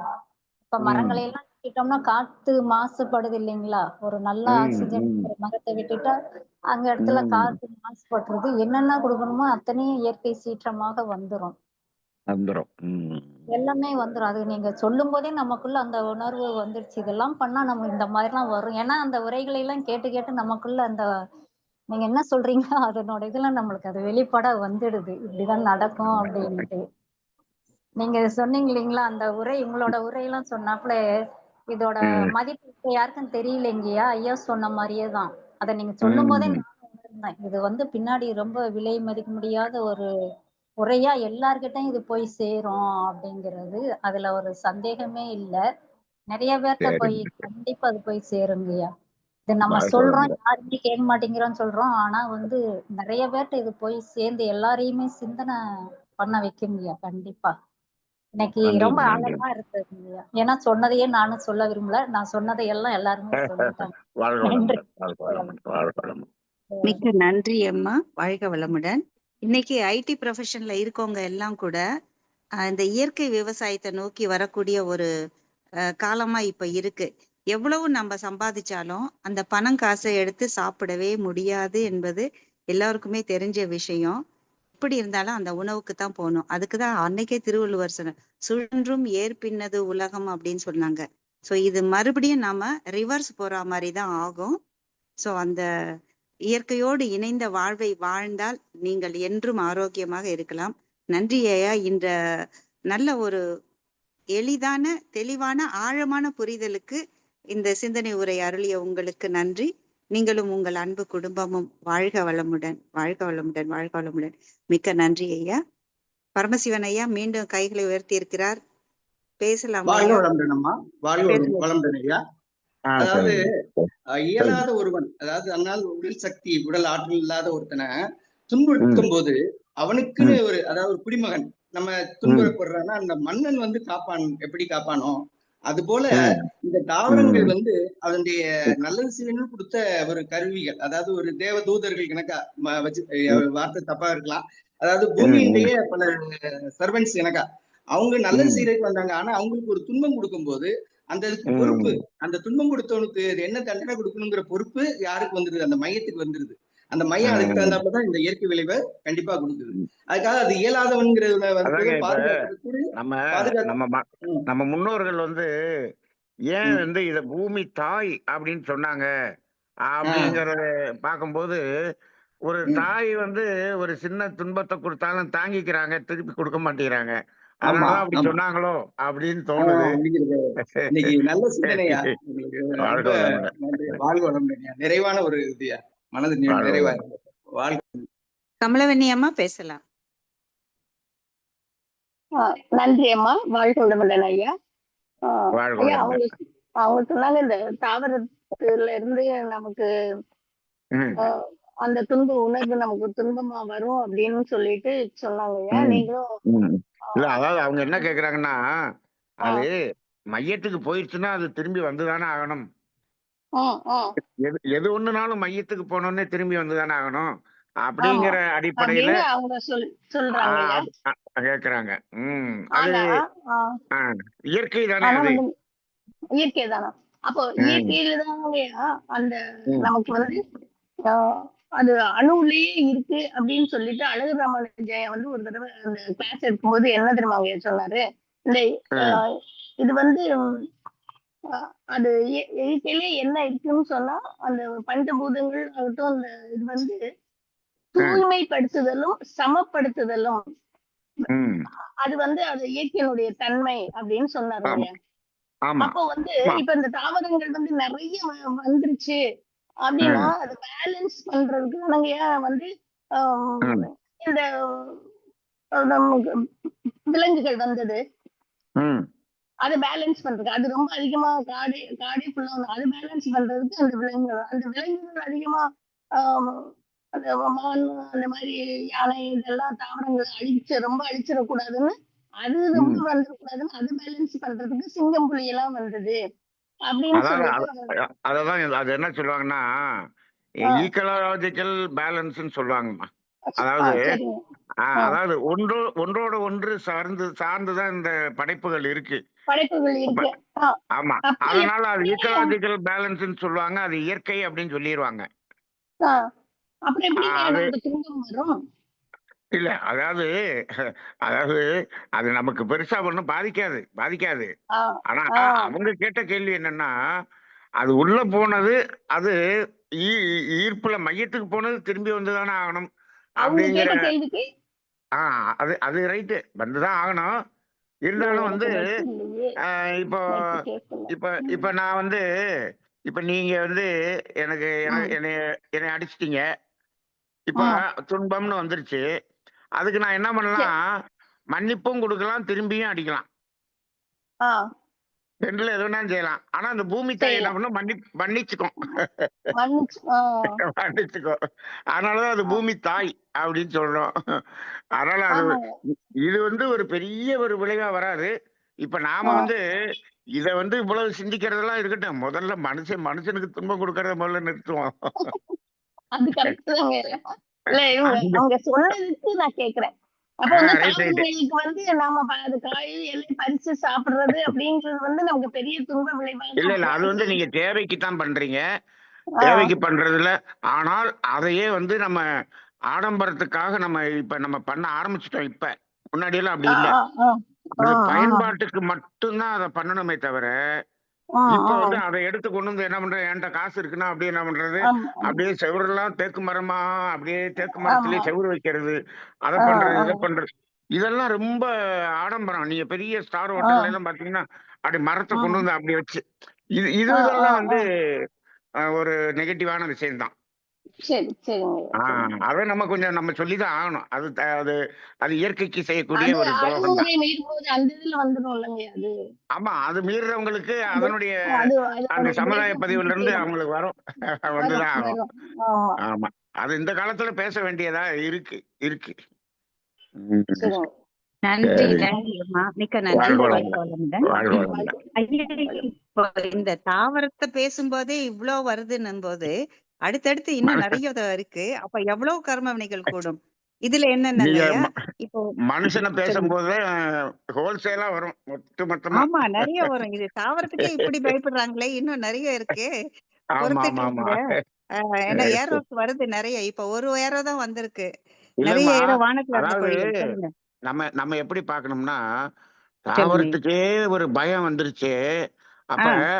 மனுஷன்ட்ட வரும்போது இன்னும் பயம் ஜாஸ்தியாகும். அவங்க விழிப்போட இருந்துருவாங்கன்னு ஒரு நம்புவோம். ஆமாங்கய்யா, ஆமா. அதே மாதிரி இப்போ நீங்க சொன்னதுல அந்த அத்தி விதையும் ஆலம் விதையும் அரச விதையும் பார்க்கும்போது பழமும் எவ்வளவு சின்னது, அதுக்குள்ள ஆ, இருக்க விதை அதை விட நுணுக்கி நுணுக்கி பார்த்தா கூட என்ன சொல்றது, ஆமா. அந்த வச்சு இப்ப பார்த்தாதான் தெரியும். அப்போ இப்ப நான்லாம் ஆலமரத்துல எங்க எங்க நான் ஒரு மரத்துல நாங்க அந்த மரத்துல ஏறி விளையாடுவோம். அந்த மரத்துல நம்ம புடுங்கினோம்னா கிட்டத்தட்ட ஒரு ஒரு ஒரு 50,000 பழம் புடுங்கலாம். அவ்வளவு நிறைய இருக்குங்க. இருக்கும்.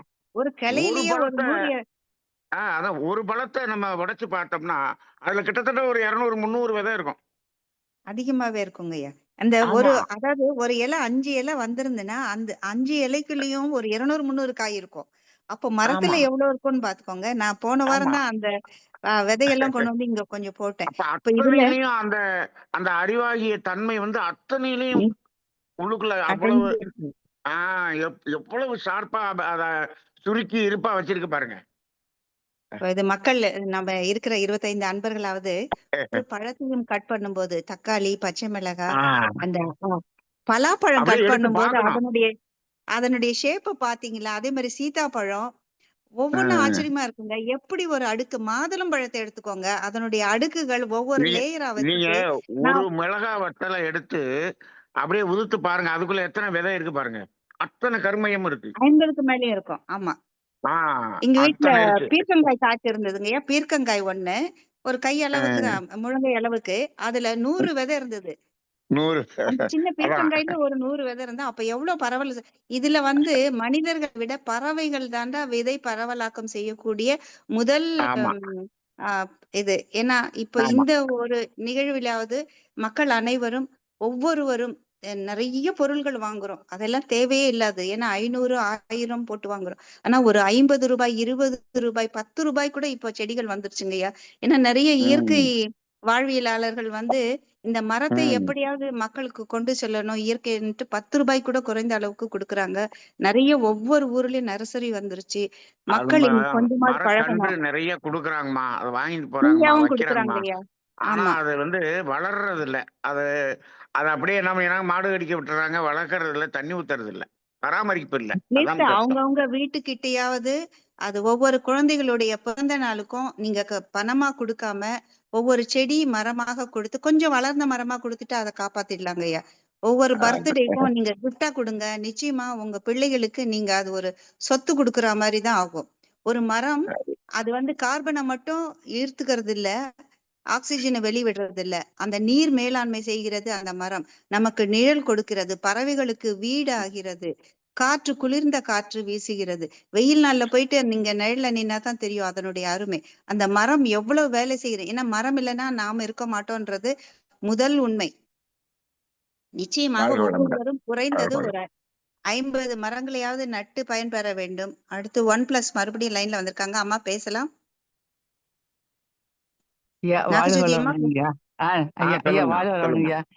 சொல்லுங்க. இது நல்லது, ம், கெட்டது, பாசிட்டிவ், நெகட்டிவ் இதெல்லாம் இறைநிலைக்கு இல்ல ம். இல்லைங்கய்யா. ஆமா, அப்ப ஆமா. நம்ம பண்ற ஒரு செயல் இன்பமோ துன்பமோ அது ம், தாவரங்களோ ஒரு நல்ல மனிதர்களோ வேணா திருப்பி செய்ய மாட்டாங்க.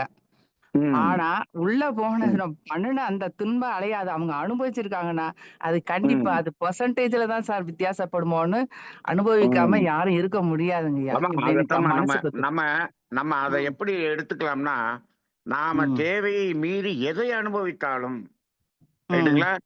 எதுனாலும் சரி, தேவையை மீறினாலே அது துன்பம்னு ம். சொல்லிட்டோம். ஆமாங்க. ரைட்டுங்களா? அப்ப ம், அது அந்த தேவை அளவுல இருக்கும்போது எதுவுமே பேலன்ஸ் ஆயிருங்கம்மா. தேவையை மீறும்போது அது அது நம்ம சாதாரண காயா இருந்தாலும், கனியா இருந்தாலும் அது துன்பம் தான். ம். சரிங்க, அப்படி சரிங்க, பார்த்துக்கோ, அப்படி எடுத்துக்கோங்கம்மா. வாழ்க வளமுடன். சரிங்க. வாழ்க வளமுடன்யா. நன்றிங்க. நன்றி அம்மா, நன்றி.